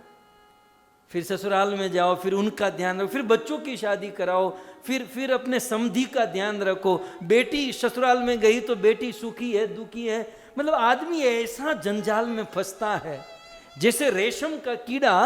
प्रहलाद दृष्टांत देते हैं, रेशम का कीड़ा अपने ही मुख से लार ग्रंथि निकालता है और अपने लिए घर बनाता है, और बनाते बनाते बनाते वो रेशम का कीड़ा अपने ही बनाए हुए घर में फंस जाता है। और ऐसा फंसता है, फिर वो निकलना चाहता है लेकिन निकल नहीं पाता, और फिर तड़प तड़प कर अपना प्राण त्याग देता है। भक्तों, हम लोग हमारे ही द्वारा बनाई हुई घर गृहस्थी, मोह माया और इस जंजाल में फंसते हैं। कई बार हम कहते हैं ना भक्ति करो, हम लोग फंसे हुए, तुझे फंसाने के लिए मैं आया था? बताओ, हमें फंसाने के लिए ब्रह्मा जी आए थे? हम लोग फंसे तो अपनी ही स्वतंत्रता से ना, हम लोग हमारी बुद्धि से फंसते हैं। इसीलिए कुछ करने से पहले गुरु साधु शास्त्र की शरण ग्रहण करनी चाहिए, ताकि हम फंसे नहीं। और फंसे तो भी कोई बात नहीं, यहां तो फंसना भी अच्छा है। ये तो शादी का लड्डू खाए वो भी पछता है, न खाए वो भी कोई बात नहीं। जंजाल में है ना, कुछ लोग कहते हैं ना कि हम लोग घर गृहस्थी की जंजाल में हैं, गुरु महाराज कहते हैं जंजाल में रहो कोई बात नहीं, लेकिन जंजाल को साथ लिए लिए चलो। कथा में, मंदिरों में पूरी जमेले को साथ में लेकर चलो, क्या प्रॉब्लम है? या फिर उस अपने ही द्वारा बनाए हुए जाले में एक ऐसी खिड़की छोड़ दो, रोज नहीं तो संडे टू संडे तो सत्संग कर सके या भगवान के मंदिर में जा सके, माया से मुक्त होने का प्रयास कर सके। अब देखिए, अभी हम नारायण कवच में आते हैं, ये सब कुछ नारायण कवच से कनेक्टेड है। तो अब क्या हुआ, प्रहलाद ने जब इस प्रकार से कहा और ये प्रवचन बिल्कुल टॉप लेवल पर पहुंचा था, सारे वो जो असुरों के बच्चे थे वो कन्विंस होने लगे, प्रहलाद ये तो बहुत अच्छी बात है, प्रहलाद क्या करना चाहिए? प्रहलाद ने कहा पहले ये तुलसी की कंठी पहन लो, 4 रेगुलेटरी प्रिंसिपल, हरिनाम कीर्तन, और प्रहलाद के साथ कीर्तन करने लगे। और उसी समय शुक्राचार्य के पुत्र षंडअमर्क आए और देखे कि अब तक तो अकेला प्रहलाद ही ये सब भजन कीर्तन करता था, अब तो सारे असुरों के बालकों को भी डिवोटी बना दिया। प्रहलाद को पकड़कर हिरण्यकशिपु के पास लेकर गए और कहा सरकार पूरी दुनिया सुधरेगी लेकिन आपका बेटा नहीं सुधरने वाला, पता नहीं है किस माटी से बना है, समझाने पर समझता नहीं, विष्णु की भक्ति करता है और इसको मारने का कितना प्रयास किया, दिग्गजे बड़े बड़े हाथियों के नीचे कुचलने का प्रयास किया, हाथी दौड़कर आते लेकिन इसको देखकर खड़े रह जाते। दंद सुकेश्च, हजारों जहरीले विषधर सर्प की कोटड़ी में कमरे में डाला गया, सर्प प्रहलाद को डंक मारते, उनके मणि फिसल जाते, दांत गिर जाते, उनका विष समाप्त हो गया, लेकिन प्रहलाद को कुछ नहीं हुआ। अभिचारा, प्रहलाद को मारने के लिए कृत्या प्रकट की गई, कृत्या ने प्रभु हमको मार दिया लेकिन प्रहलाद को नहीं मारा। अवपात ने बहुत बड़े पर्वत के शिखर से फेंका गया, फिर भी प्रहलाद को कुछ नहीं हुआ। माया भी सन्निरोधेश गर दानेर भोजने, पत्थर बांधकर समुद्र में फेंका गया, जहर खिलाकर मारा गया, होलिका की गोद में बिठाकर जलाया गया, लेकिन इसको कुछ नहीं होता है। अब सरकार, अब ये आप जानो, आपका बेटा जाने, षंड और अमर्क छोड़कर चले गए। और अब हिरण्यकशिपु पूर्ण आक्रोश में, हिरण्यकशिपु कहता है कि तू किसके बल पर मेरे से विरुद्ध काम कर रहा है? आखिर अपने बाप से विरुद्ध चलने की शक्ति तुझे कहां से आ रही है? प्रहलाद ने कहा पिताजी जहां से आपको शक्ति मिल रही वहां से मुझे मिल रही है। कौन? बोले विष्णु। कहां है तेरा विष्णु? हिरण्यकशिपु ने कहा ये रोज रोज मरते मरते जीने से अच्छा है एक ही बार में फैसला कर दूं, आज तेरा विष्णु नहीं या तो तेरा बाप नहीं। आज धरती के गोले में 2 में से 1 होगा, या तो हिरण्यकशिपु रहेगा या तो विष्णु रहेगा। बता तेरा विष्णु कहां है? कहां है तेरा विष्णु? प्रहलाद महाराज, हरियन घेर न होय जना फड़ियामा कुंजर फरे ने वही निवात न होय। हिरण्यकशिपु आक्रोश में, लेकिन प्रहलाद को तिल भार भी डर नहीं था। सिंह का बेटा था, भक्तों, ईश्वर का भजन किया था, तनिक भी डर नहीं। प्रहलाद कहते हैं पिताजी आपका क्वेश्चन ही रॉन्ग है, क्वेश्चन ही रॉन्ग, प्रश्न बदलो। क्या हुआ? बोले आपने पूछा कि मेरा विष्णु कहां है, आप ये पूछो कि मेरा विष्णु कहां नहीं है। कहां नहीं है? इतो नरसिंह पर तो नरसिंह, यतो यतो यामित तो नरसिंह। तो जहां देखूं वहां मुझे नरसिंह ही नरसिंह दिखाई देते हैं। कहां नहीं है पिताजी?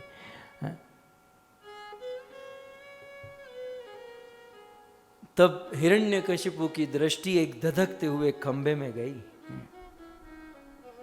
और उस धधकते हुए खंबे से निवेदन किया कि आज मैं देख लूंगा तेरे भगवान को। हिरण्यकशिपु अपने हाथों में वज्र के समान मुष्टि का बनाया और वज्र के समान मुष्टि का बनाकर जैसे उस खंबे के ऊपर मारने गया, मुष्टि का खंबे को स्पर्श हो उसके पहले एक बहुत बड़ा कड़ाका हुआ और खंबा टूटा और उससे भगवान नरसिंह देव प्रकट हुए। और जैसे ही नरसिंह देव प्रकट हुए, भगवान नरसिंह देव ने एक चीख मारी, जैसे जैसे सिंह दहाड़ता है और पूरा वन गूंज पड़ता है, वैसे भगवान नरसिंह देव की दहाड़ से श्री नारायण कवच आ जाइए। श्री नारायण कवच में लिखा है, विमुच्यतो यस्य महाट्टहास, महाअट्टहास। भगवान नरसिंह देव के महाअट्टहास से, भगवान नरसिंह देव के चिल्लाने से धरती डोल गई और दिशो विनोदु पतयंश गर्भा। और इतना ही नहीं, पतयंश गर्भा, असुरों की जो पत्नियां थी, जो स्त्रियां थी, उनके गर्भ गिर गए। ऐसे भगवान नरसिंह देव की दहाड़। और फिर तो आप सब जानते ही हैं कि भगवान नरसिंह देव सहस्त्र भुजा, लपलपाती हुई जीवा, आकाश को स्पर्श करने वाला शरीर, उनके चलने की धमक से बिल्कुल धरती डोलने लगी। कुछ ही पल में हिरण्यकशिपु की सेना का विध्वंस किया, फिर हिरण्यकशिपु के साथ युद्ध किया, चौखट पर लेकर गए। और जैसे चटाई बनाने वाला मिस्त्री घास के तिनके को ऐसे दो ऐसे फाड़ देता है, वैसे भगवान नरसिंह देव ने हिरण्यकशिपु की छाती को फाड़ दिया। तो श्री नारायण कवचम के वैसे 14वें श्लोक में, लेकिन अध्याय के अनुसार और श्री नारायण कवच के अनुसार तीसरा श्लोक, 2 श्लोक हो चुके हैं। तीसरे श्लोक में भगवान नरसिंह देव को प्रार्थना की गई। और आपकी जानकारी के लिए तीसरे श्लोक में और 23वें श्लोक में 2-2 बार भगवान नरसिंह देव को श्री नारायण कवच में पुकारा गया है, याद किया गया है। तो यहां किस सेंस में याद किया है, किस संदर्भ में, हम श्लोक के माध्यम से समझने का प्रयास करेंगे। दुर्गेश्वटव्या जिमुखादिषु प्रभो पाया नृसिंहो असुरयूथपारी विमुच्यतो यस्य महाट्टहासं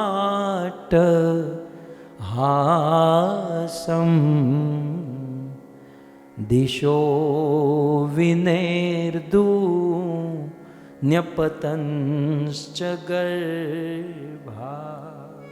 तो गिनाते हुए 1 बाय 1 गिनाते हैं। सबसे पहले कहते हैं दुर्ग, थोड़ा सा काउंट कर लीजिएगा। हे नरसिंह देव भगवान, आप मेरी रक्षा करो। कहां कहां रक्षा करो? तो पहले कहते हैं दुर्गेशु। दुर्गेशु माने किल्लों में, बड़े बड़े जो किले होते हैं ना, उन किल्लों में। फिर दूसरा कहते हैं अटवी। दुर्गेश्वर अटवी, अटवी माने जंगल में। दुर्गेशु किल्लों में, अटवी माने जंगल में। फिर आगे कहते हैं आजीमुख। आजीमुख माने रणभूमि में, रण संग्राम में। और फिर कहते हैं आदिशु। दुर्गेशु, अटवी, आजीमुख और आदिशु। आदिशु माने विगेरे विगेरे, मतलब आदिशु माने इत्यादि। लेकिन इत्यादि माने क्या? हमारे मन में तो इत्यादि में भी समझ में नहीं आएगा ना, तो फिर आचार्य के पास जाना पड़ेगा। जाना है तो आचार्य कहते हैं आदि ना, ऊपर जो श्लोक में लिखे है ना, दुर्गेशु, अटवी, फिर आजीमुख, फिर आदिशु। आदिशु माने इत्यादि। इत्यादि का अर्थ क्या है?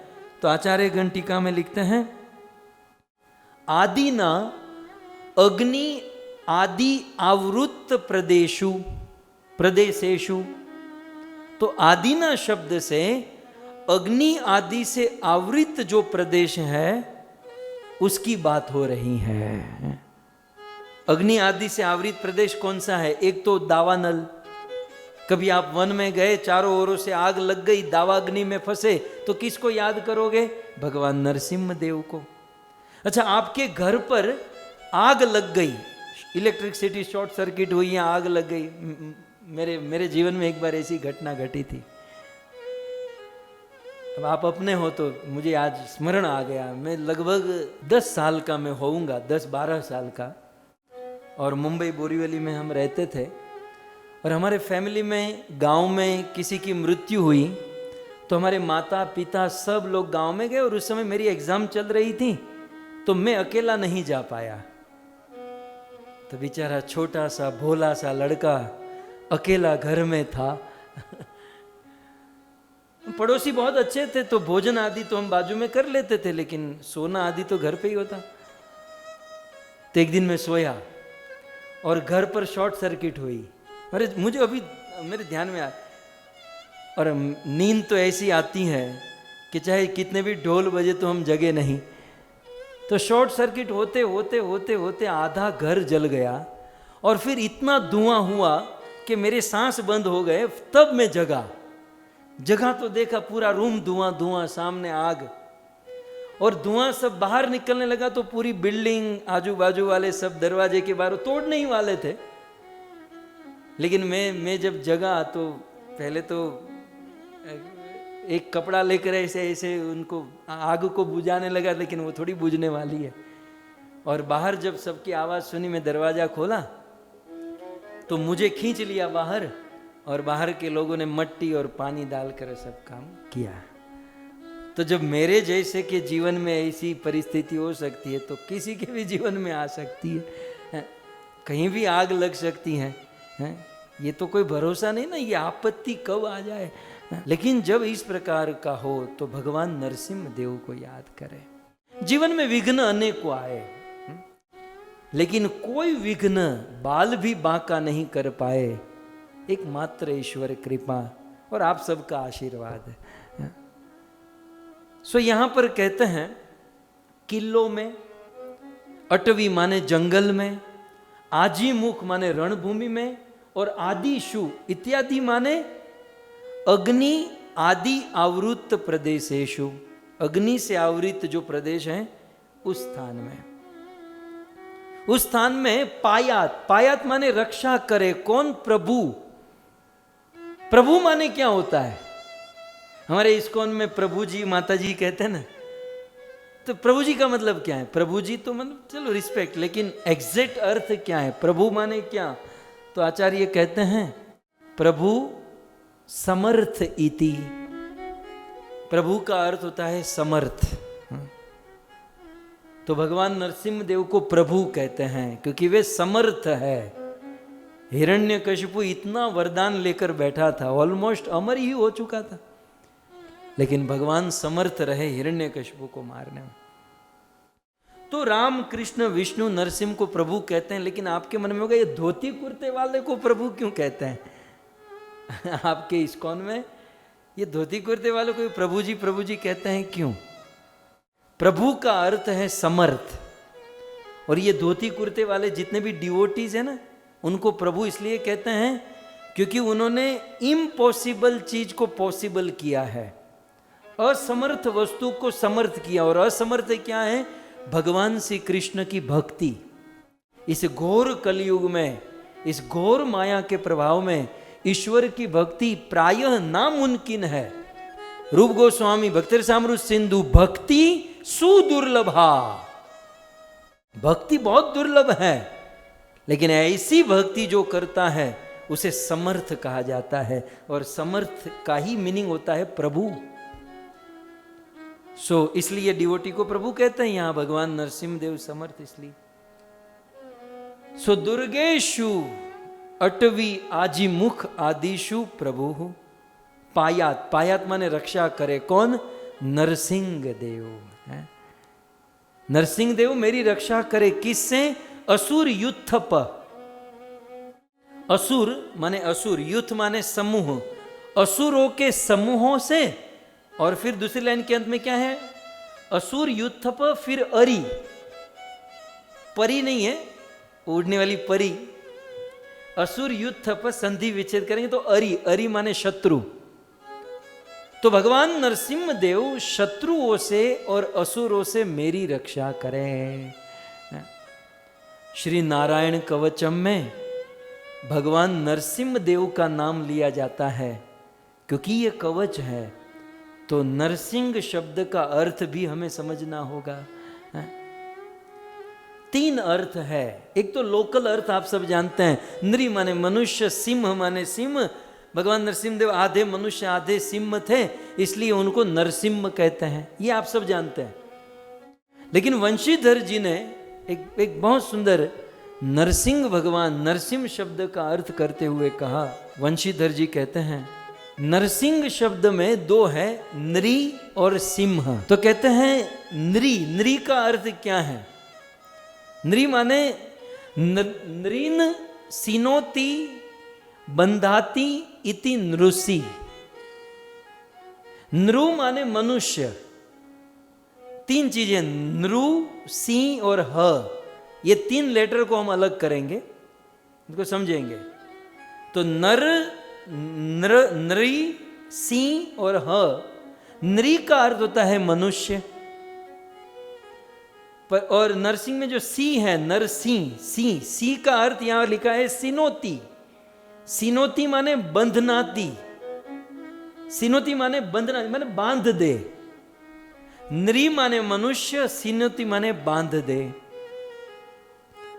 जो मनुष्य को बांध देते हैं उसे नृषि कहते हैं। फिर आगे ह, नर, सी और ह। नर माने मनुष्य, सी माने सिनोती, बांध दे। और ह का अर्थ दूसरी लाइन में कहते हैं हिरण्यकशिपु विषय समूहा अविद्या वा तम हंति नाशयति इति नरसिंह।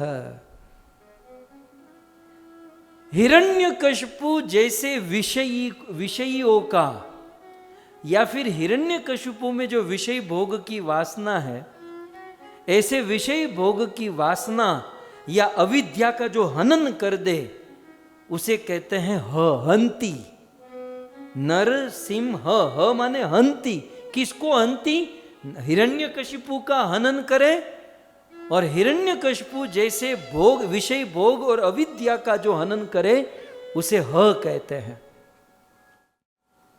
तो नृ मनुष्य, सी बांधते हैं और ह माने हनन करते हैं। मनुष्यों को बांधकर उनकी अविद्या का, उनकी विषय वासना का जो हनन करे उसे नरसिंह कहते हैं। यह है दूसरा अर्थ। नरसिंह का तीसरा अर्थ बहुत सुंदर, कहते हैं नृयन्ते विक्षिप्यन्ते लोका ये ते नरः। नरसिंह में यदि संधि विच्छेद इस प्रकार से करे, नरः और सिंह, तो नरः का अर्थ क्या है? नृयन्ते माने विक्षिप्यन्ते। नृयन्ते, नर माने नृयन्ते, विक्षिप्यन्ते, विक्षिप्यन्ते माने कंपा देना, ध्रुजा देना, विक्षिप्त कर देना, मतलब कंपा देना। तो जो लोकों को कंपा दे, ब्रह्मांड को जो कंपा दे उसे नरः कहते हैं, नुर।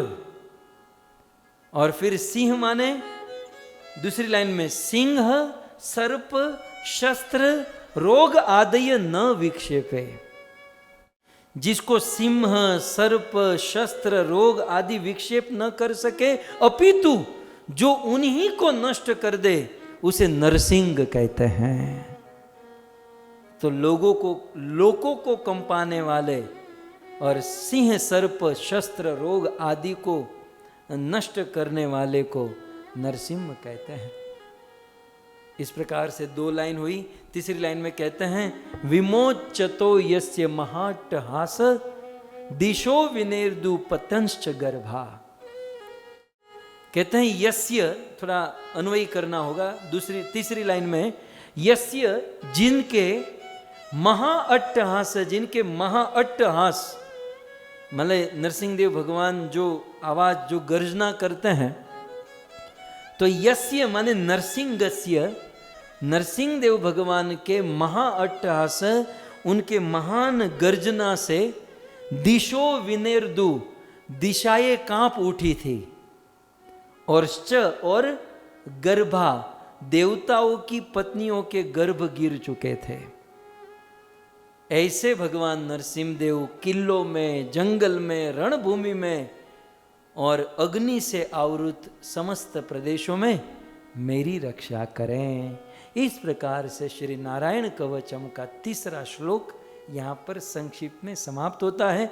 आइए चौथे श्लोक की ओर हम आगे बढ़ें। प्रहलाद काजे नरसिंह रूपे, प्रहलाद काजे नरसिंह रूपे, લીધો એણે અવતાર, હિરણાકંશ ફાડી નાખ્યો, હિરણાકંશ ફાડી નાખ્યો, ઉમરા વચ્ચે ધાર, સોના સંકટ હરનારો, ઈચ્છે વૈકુંઠ દેનારો, સહુના સંકટ હરનારો, ઈચ્છે वैकुंठ देनारो। सो प्रहलाद महाराज की रक्षा करने के लिए नरसिंह अवतार धारण किया। ऐसे भगवान नरसिंह देव मेरी रक्षा करें।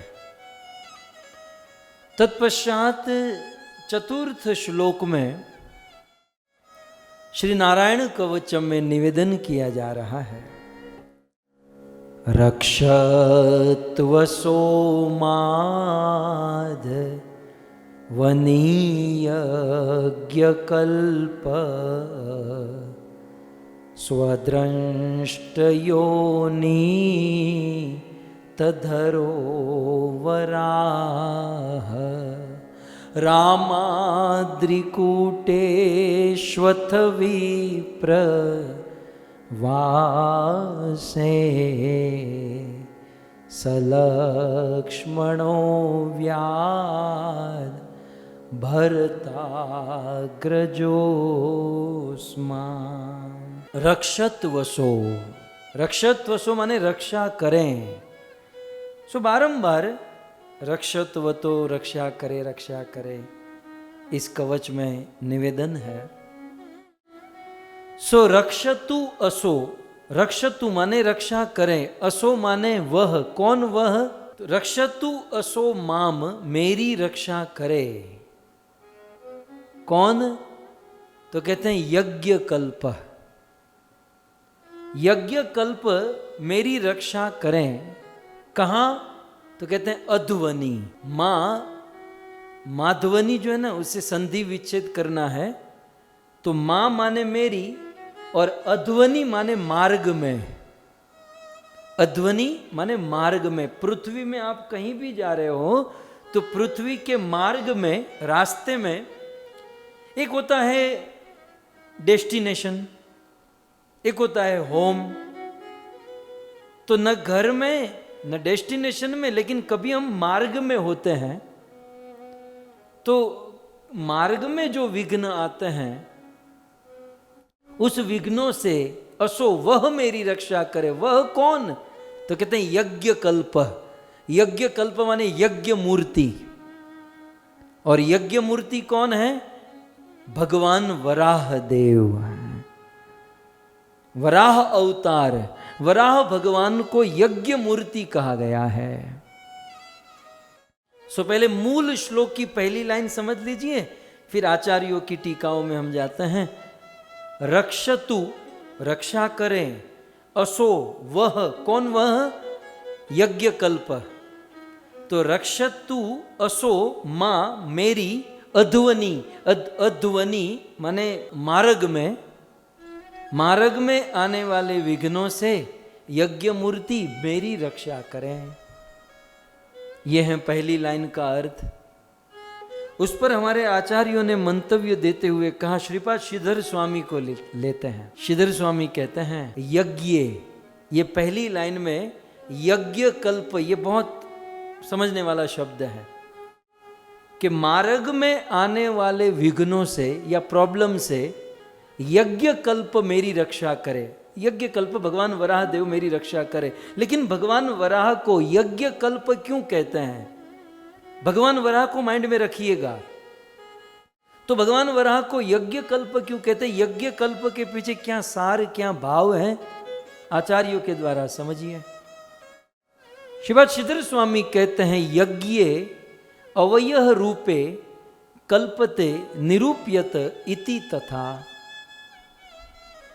इसका अर्थ है यज्ञ के अवयवों के द्वारा जिनको निरूप्य जाना जाता है, पहचाना जाता है या प्रचार किया जाता है, उसे यज्ञ कल्प कहते हैं। इसका अर्थ क्या हुआ? भगवान वराह जो है ना, वो यज्ञ के अवयवों के रूप में जाने जाते हैं, इसलिए भगवान वराह को यज्ञ कल्प कहते हैं। हु इज भगवान वराह? वाई इज भगवान वराह?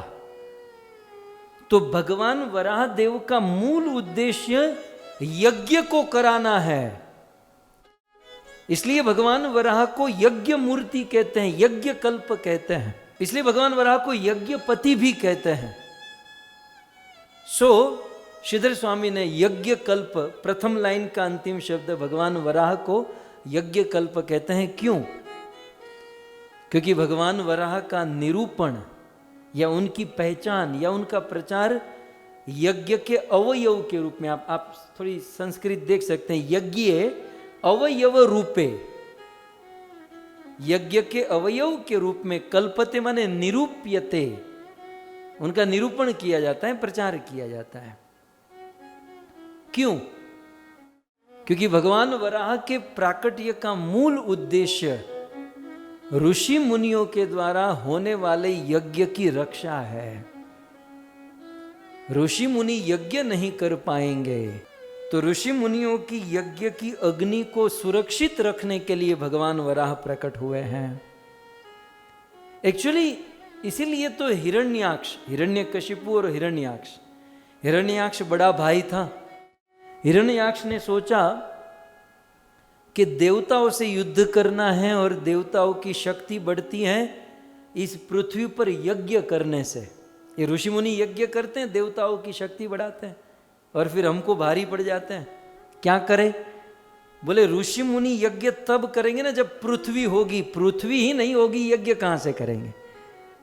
तो वो दीति का ज्येष्ठ पुत्र हिरण्याक्ष पृथ्वी को ही रसातल में छुपा दिया और तब भगवान यज्ञ मूर्ति भगवान वराह देव प्रकट हुए। क्यों?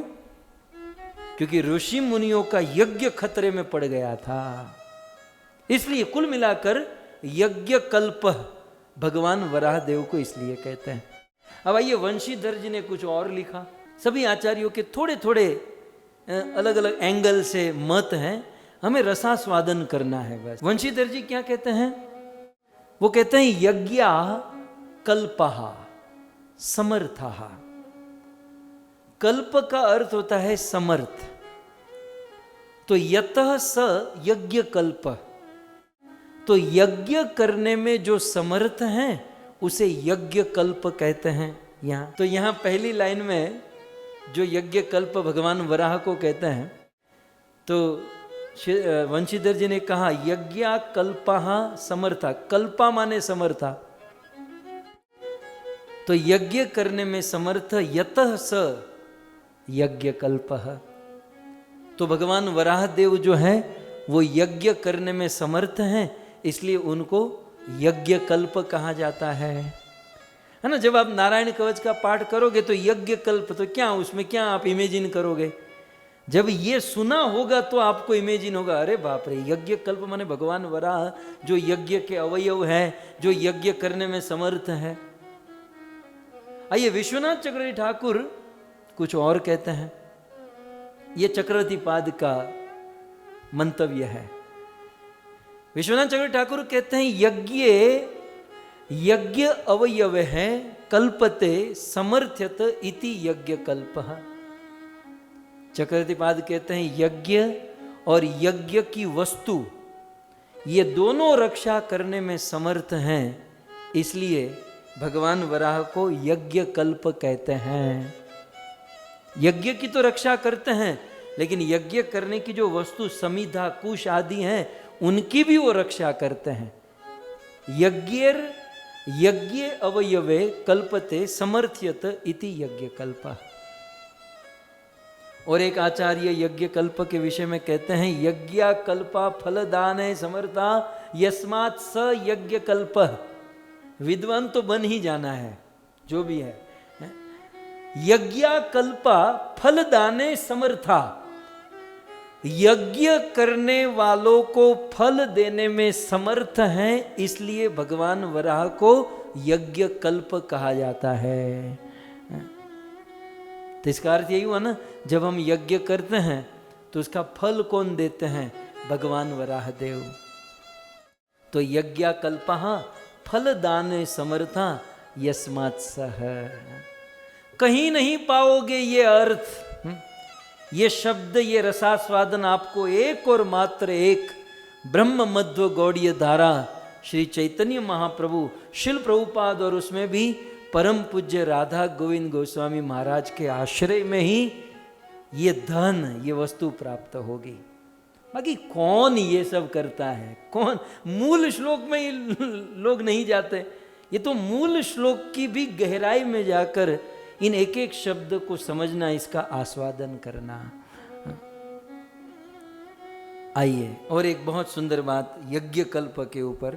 यज्ञ सादृश्येन उपासना अर्थ कल्पते निरूप्यते इति वा यज्ञ कल्प। यज्ञ जैसी उपासना का निरूपण करने के कारण भगवान वराह देव को यज्ञ कल्प कहा जाता है। अर्थात यज्ञ की जो उपासना है उसका निरूपण किसने किया, मतलब इसको इंट्रोड्यूस किसने किया, उनको सबके सामने कौन प्रकट कराया? भगवान वराह देव। और इसीलिए उनको यज्ञपति, यज्ञ कल्प कहते हैं। और एक आचार्य ने बहुत सुंदर लिखा, यज्ञ स्व अवयव रूपे कल्पते निरूप्यते। अर्थात भगवान वराह देव अपने से ही यज्ञ करने में समर्थ है। भगवान वराह देव अपने से यज्ञ का निरूपण कर सकते हैं। तथेति तथापि इति परलोको उपकारित्वम सूचितम। लेकिन फिर भी परोपकार करने के लिए,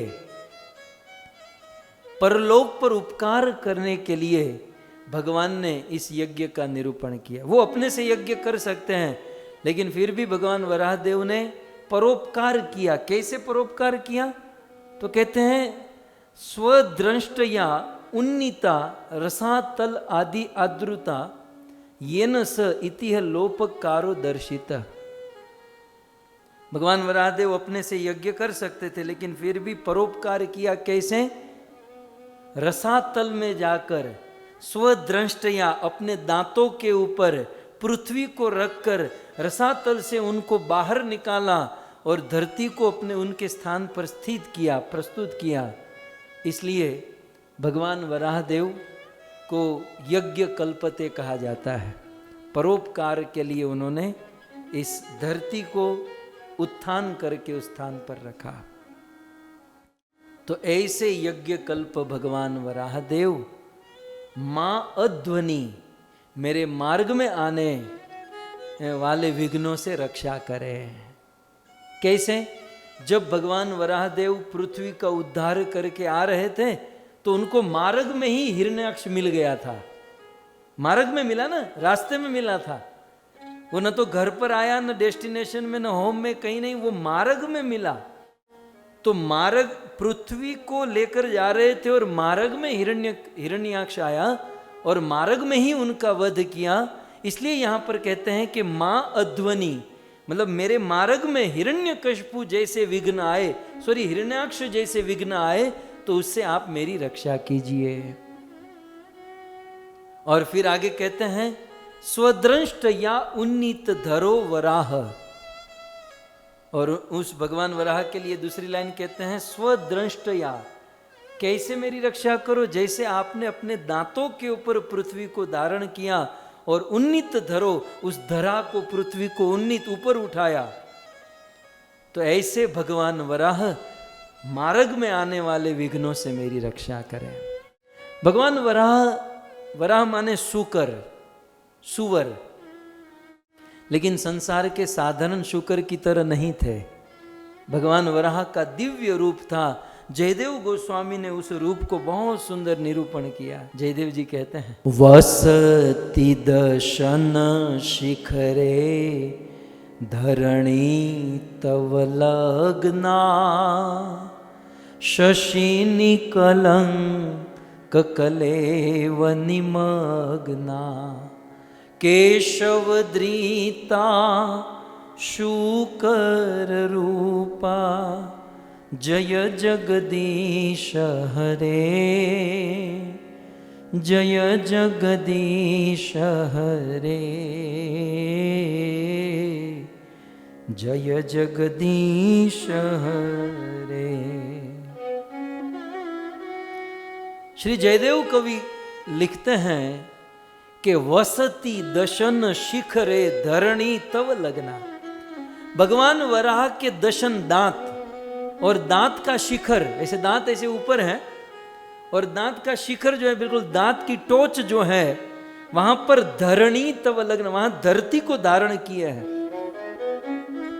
और भगवान वराह के दांतों के अग्रभाग पर धरती को, पृथ्वी को जो धारण किए हैं वो कैसा लगता है? शशिनी कलंक कलेव निमग्ना। जैसे चंद्रमा में कोई कलंक है वैसे चंद्रमा की तरह चमचम चमचम चमकते हुए भगवान वराह के दांत, और उसमें ब्लैक स्पॉट की तरह पृथ्वी लग रही है, मानो चंद्रमा के समान भगवान वराह देव चमक रहे हैं। ऐसे केशव धीता शुकर रूप, ऐसे भगवान केशव ने शुकर रूप धारण किया है। भगवान की जय हो, भगवान केशव की जय हो। वराह का अर्थ क्या होता है ये मैं कहूंगा। वो तो यज्ञ कल्प तो देख लिया आपने, भगवान वराह को यज्ञ। वराह का अर्थ सिंपल, आप चलते घूमते भी कर सकते हैं। आप अपने जीवन में वराह कितनी बार बोले होंगे? लगभग 1000 बार बोले होंगे। लेकिन अब इसका अर्थ बोलूंगा ना, आपकी खिड़की खुलेगी।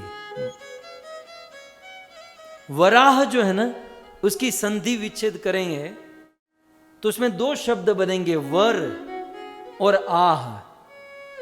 वर और आह। वर माने वरदान, आह माने बोलना, देना। ठीक है? जो तुरंत वरदान दे देते हैं, या जिसने तुरंत वरदान दे दिया, इसलिए इनको वराह कहते हैं। वर आह, वरदान आह बोले। कब? जब ब्रह्मा जी को शंका चिंता हुई, तब धरती की रक्षा करने के लिए, पृथ्वी की रक्षा करने के लिए भगवान वराह ने तुरंत ही वर दे दिया। वर आह इति वराह, तुरंत वरदान दे देते हैं।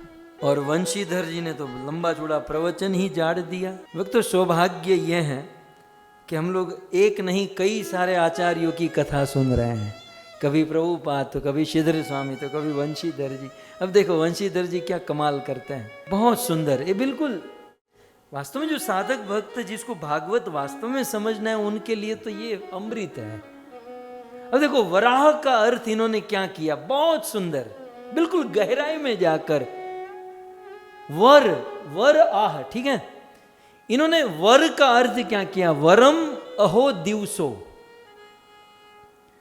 यस्मात् स्मरण आदिनी इति वराह।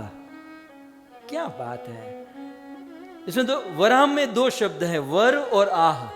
ठीक है, तो यहां पर वंशीधर जी ने क्या कहा? वर माने वर्णीय, समझते हैं? वर्णीय, वर्णीय माने वर्ण करने लायक, चुनने लायक, बिल्कुल चुने हुए मोती। अब आपको वर समझाना पड़ेगा। वर्णीय। भागीरथी गंगा के तट पर महाराज परीक्षित को कथा सुननी थी, खोज रहे थे कोई मिल जाए, कोई मिल जाए। तो उतने में सुखदेव गोस्वामी आ गए, और जैसे ही सुखदेव गोस्वामी को बिठाया, महाराज परीक्षित उनके समक्ष बैठे और बैठकर निवेदन किए कि हे सुखदेव गोस्वामी, ध्यान से सुनिएगा, मैं वर शब्द के ऊपर आपको कहना चाहता हूं। वराह में जो वर है ना, बहुत सारे वर मेरे सामने, गुजराती वाला वर नहीं, हिंदी वाला नहीं, तो वर हम बन ही चुके हैं। तो ये वराह वाला वर, तो वर माने वर्णीय। कैसे वर्णीय? तो परीक्षित महाराज ने पहला प्रश्न क्या पूछा जानते हैं? बहुत सारे प्रश्नों में से पहला प्रश्न यह था कि हे सुखदेव जी, म्रियमाणस्य किम कर्तव्यम। जिस आदमी को एक ना एक दिन मरना है, हमारे गुजराती में वो के जे मरवा पड़्यो है, जिसको मरना ही है एक ना एक दिन, उस म्रियमाण मरण धर्मा मनुष्य का सबसे पहला कर्तव्य क्या है? म्रियमाणस्य किम कर्तव्यम। जब ये प्रश्न पूछा परीक्षित ने, तो सुखदेव गोस्वामी ने इनका उत्तर दिया, लेकिन उत्तर देने के पहले उन्होंने अनुमोदन किया। क्या? वरियानेशते प्रश्न कृतम लोक हितम नृप। हे नृप, हे राजन, हे परीक्षित, तुम्हारा ये प्रश्न वरियान, वहां पर भी वर शब्द आया। वरियान माने बिल्कुल चुनने लायक, सिलेक्टेड, मतलब सिलेक्ट करने लायक। समझ आ गया वर? नहीं तो कुछ लोग अपना कॉलर ऊपर कर रहे थे, मैं वर हूं। अब वर होने के बाद तो चूहा बन ही गए हैं, पहले थोड़े शेर जैसे थे। उसमें कोई गर्व लेने की बात तो नहीं है, लेकिन वर माने चुन लेना, वर्णीय, सिलेक्ट कर लेना, वर्ण कर लेना, जो चुनने लायक है, जो अच्छा है, जो सुंदर है। ठीक है, तो वरम अहो, फिर वर आह। तो आह का अर्थ क्या है? तो कहते हैं अहो मीन्स दिवसो। वंशीधर जी, सीधी बात है। हम दिया निशी हिया जले, हम रात दिन, तो संस्कृत में अह माने दिवस, तो वर माने चुनने लायक, ग्रहण करने लायक, अच्छा सुंदर, और अह माने दिवस। रात दिन जिनका स्मरण करने लायक है, रात दिन जिनका स्मरण वास्तव में चुनने लायक है, रात दिन जिसका स्मरण होने लायक है, वो है भगवान वराह। मतलब वर आह माने रात दिन जिसका स्मरण करने लायक है, जो सभी प्रकार के स्मरणों में जो उत्तम स्मरण है, उसे कहते हैं वराह। नीचे आप नीचे देख सकते हैं दूसरी लाइन में, अहम पदम काल उपलक्षणम।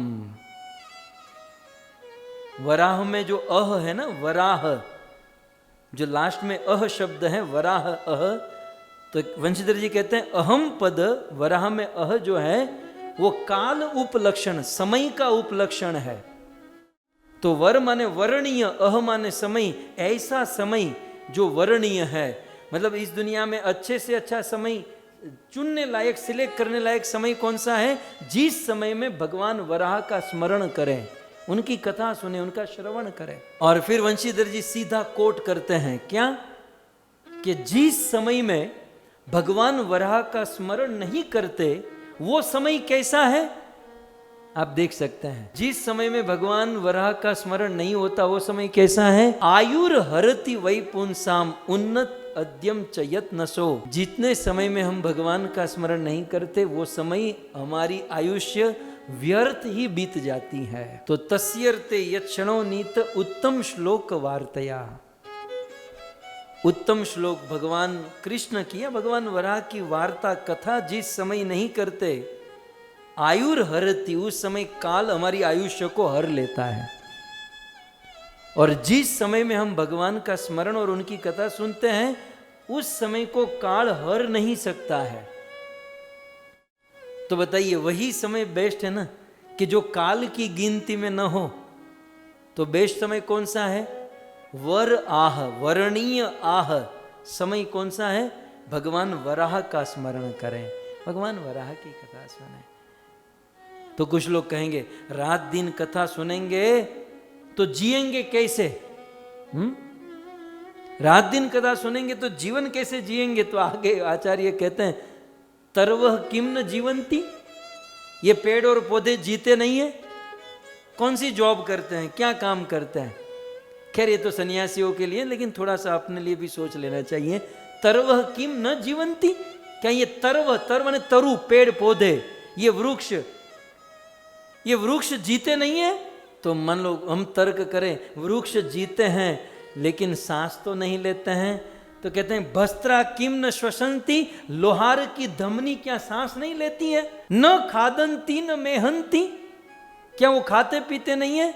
किम ग्रामे पशु, ये खाना पीना सांस लेना जीना ये तो ग्रामे पशुओ नरे, ये ग्रामीण पशु भी कर लेते हैं। तब कुछ लोग कहेंगे कि भाई खाली कथा सुनेंगे, काम धंधा आदि ये सब नहीं करेंगे तो समाज में हमारा सम्मान कैसे होगा, प्रेस्टीज का क्या होगा? तब सुखदेव जी आगे डांटते हुए कहते हैं इस दुनिया में लोग आपकी प्रशंसा करें तो लोगों के द्वारा की गई हमारी प्रशंसा कैसी है? श्व माने कुत्ता, वीड माने सुअर, उष्ट माने ऊंट, खर माने गधा। दुनिया के लोग हमारी प्रशंसा करें तो बस इतना ही समझो, कुत्ते गधे ऊंट ये लोग हमारी स्तुति कर रहे हैं। अब कुत्ता हमारी प्रशंसा करे उसमें क्या क्या क्या आपको क्या मिल जाएगा? तो दुनिया वालों की प्रशंसा ये पशु पक्षियों की चिल्लाहट से ज्यादा कुछ नहीं है, क्योंकि आज प्रशंसा करेंगे और कल वही हमारी निंदा करेंगे और गाली देंगे। सो पुरुषः पशु न यत कर्ण कथो पे तो जातु नाम गदाग्रज। इसलिए अपने कर्ण से, अपने कानों से गद के अग्रज, गद के बड़े भाई भगवान श्री कृष्ण का नाम, उनकी कथा आनी चाहिए। यदि सामने प्रश्न पूछे यदि कानों से भगवान की कथा न सुने तो क्या होगा, क्या प्रॉब्लम क्या है? तो अगले श्लोक में सुखदेव जी कहते हैं प्रॉब्लम क्या है? बोले जिस कानों से कृष्ण कथा नहीं सुनोगे, बीले, वो कान नहीं, वो खड्डे मात्र है, वो बील है। किसके? बीले बतो उरुक्रम विक्रमानिये, बोले सर्पों के रहने के बिल के समान है उसके कान, जो न श्रृणवत कर्ण पूटे नरस्य, जो अपने कानों से भगवान की कथा नहीं सुनते हैं। और जिह्वा सती दादुर एव सूत, और जो अपनी जिह्वा से भगवान का नाम नहीं लेते वह दादुर, दादुर माने मेंढक की टर के समान है। और जो इतना सुंदर मनुष्य जीवन प्राप्त करके भजन नहीं करते वह इस धरती पर बहुत बड़ा बोझ है, और वो वास्तव में वो शव जिंदा लाश के समान है। इसलिए वर आह, वर्णीय समय वही है जिस समय में भगवान वराह या भगवान कृष्ण का स्मरण किया जाए, श्रवण किया जाए। तो ऐसे भगवान वराह स्वद्रष्ट अपने दांतों से जैसे पृथ्वी की रक्षा किए, वैसे इस पृथ्वी के मार्ग में आने वाले मेरे विघ्नों की रक्षा करें। ठीक है, 2 लाइन समझ में आ गई?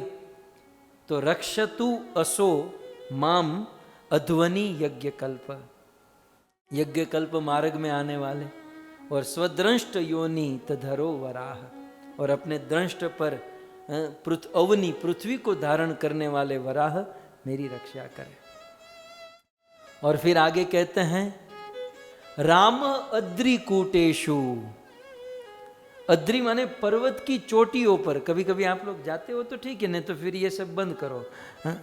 अद्रि माने पर्वत, कुटेशु माने टोच। कभी कभी हम हिल स्टेशन पर जाते हैं ना, कभी कभी ये मुंबई वाले महाबलेश्वर जाते हैं या फिर कुल्लू मनाली जाते हैं, कभी कभी पर्वत पर जाना आना होता है। तो कभी पर्वत की टोच पर हम फंस गए तो वहां किसको बुलाएंगे? वहां वराह नहीं चलेगा। वहां कौन चलेगा? वहां परशुराम चलेंगे। तो रामः माने परशुराम, अद्रिकूटेषु, यहां पर वो रामचंद्र नहीं है, यहां परशुराम की बात। तो पर्वत के टोच पर, पर्वत के शिखर पर परशुराम जी मेरी रक्षा करें।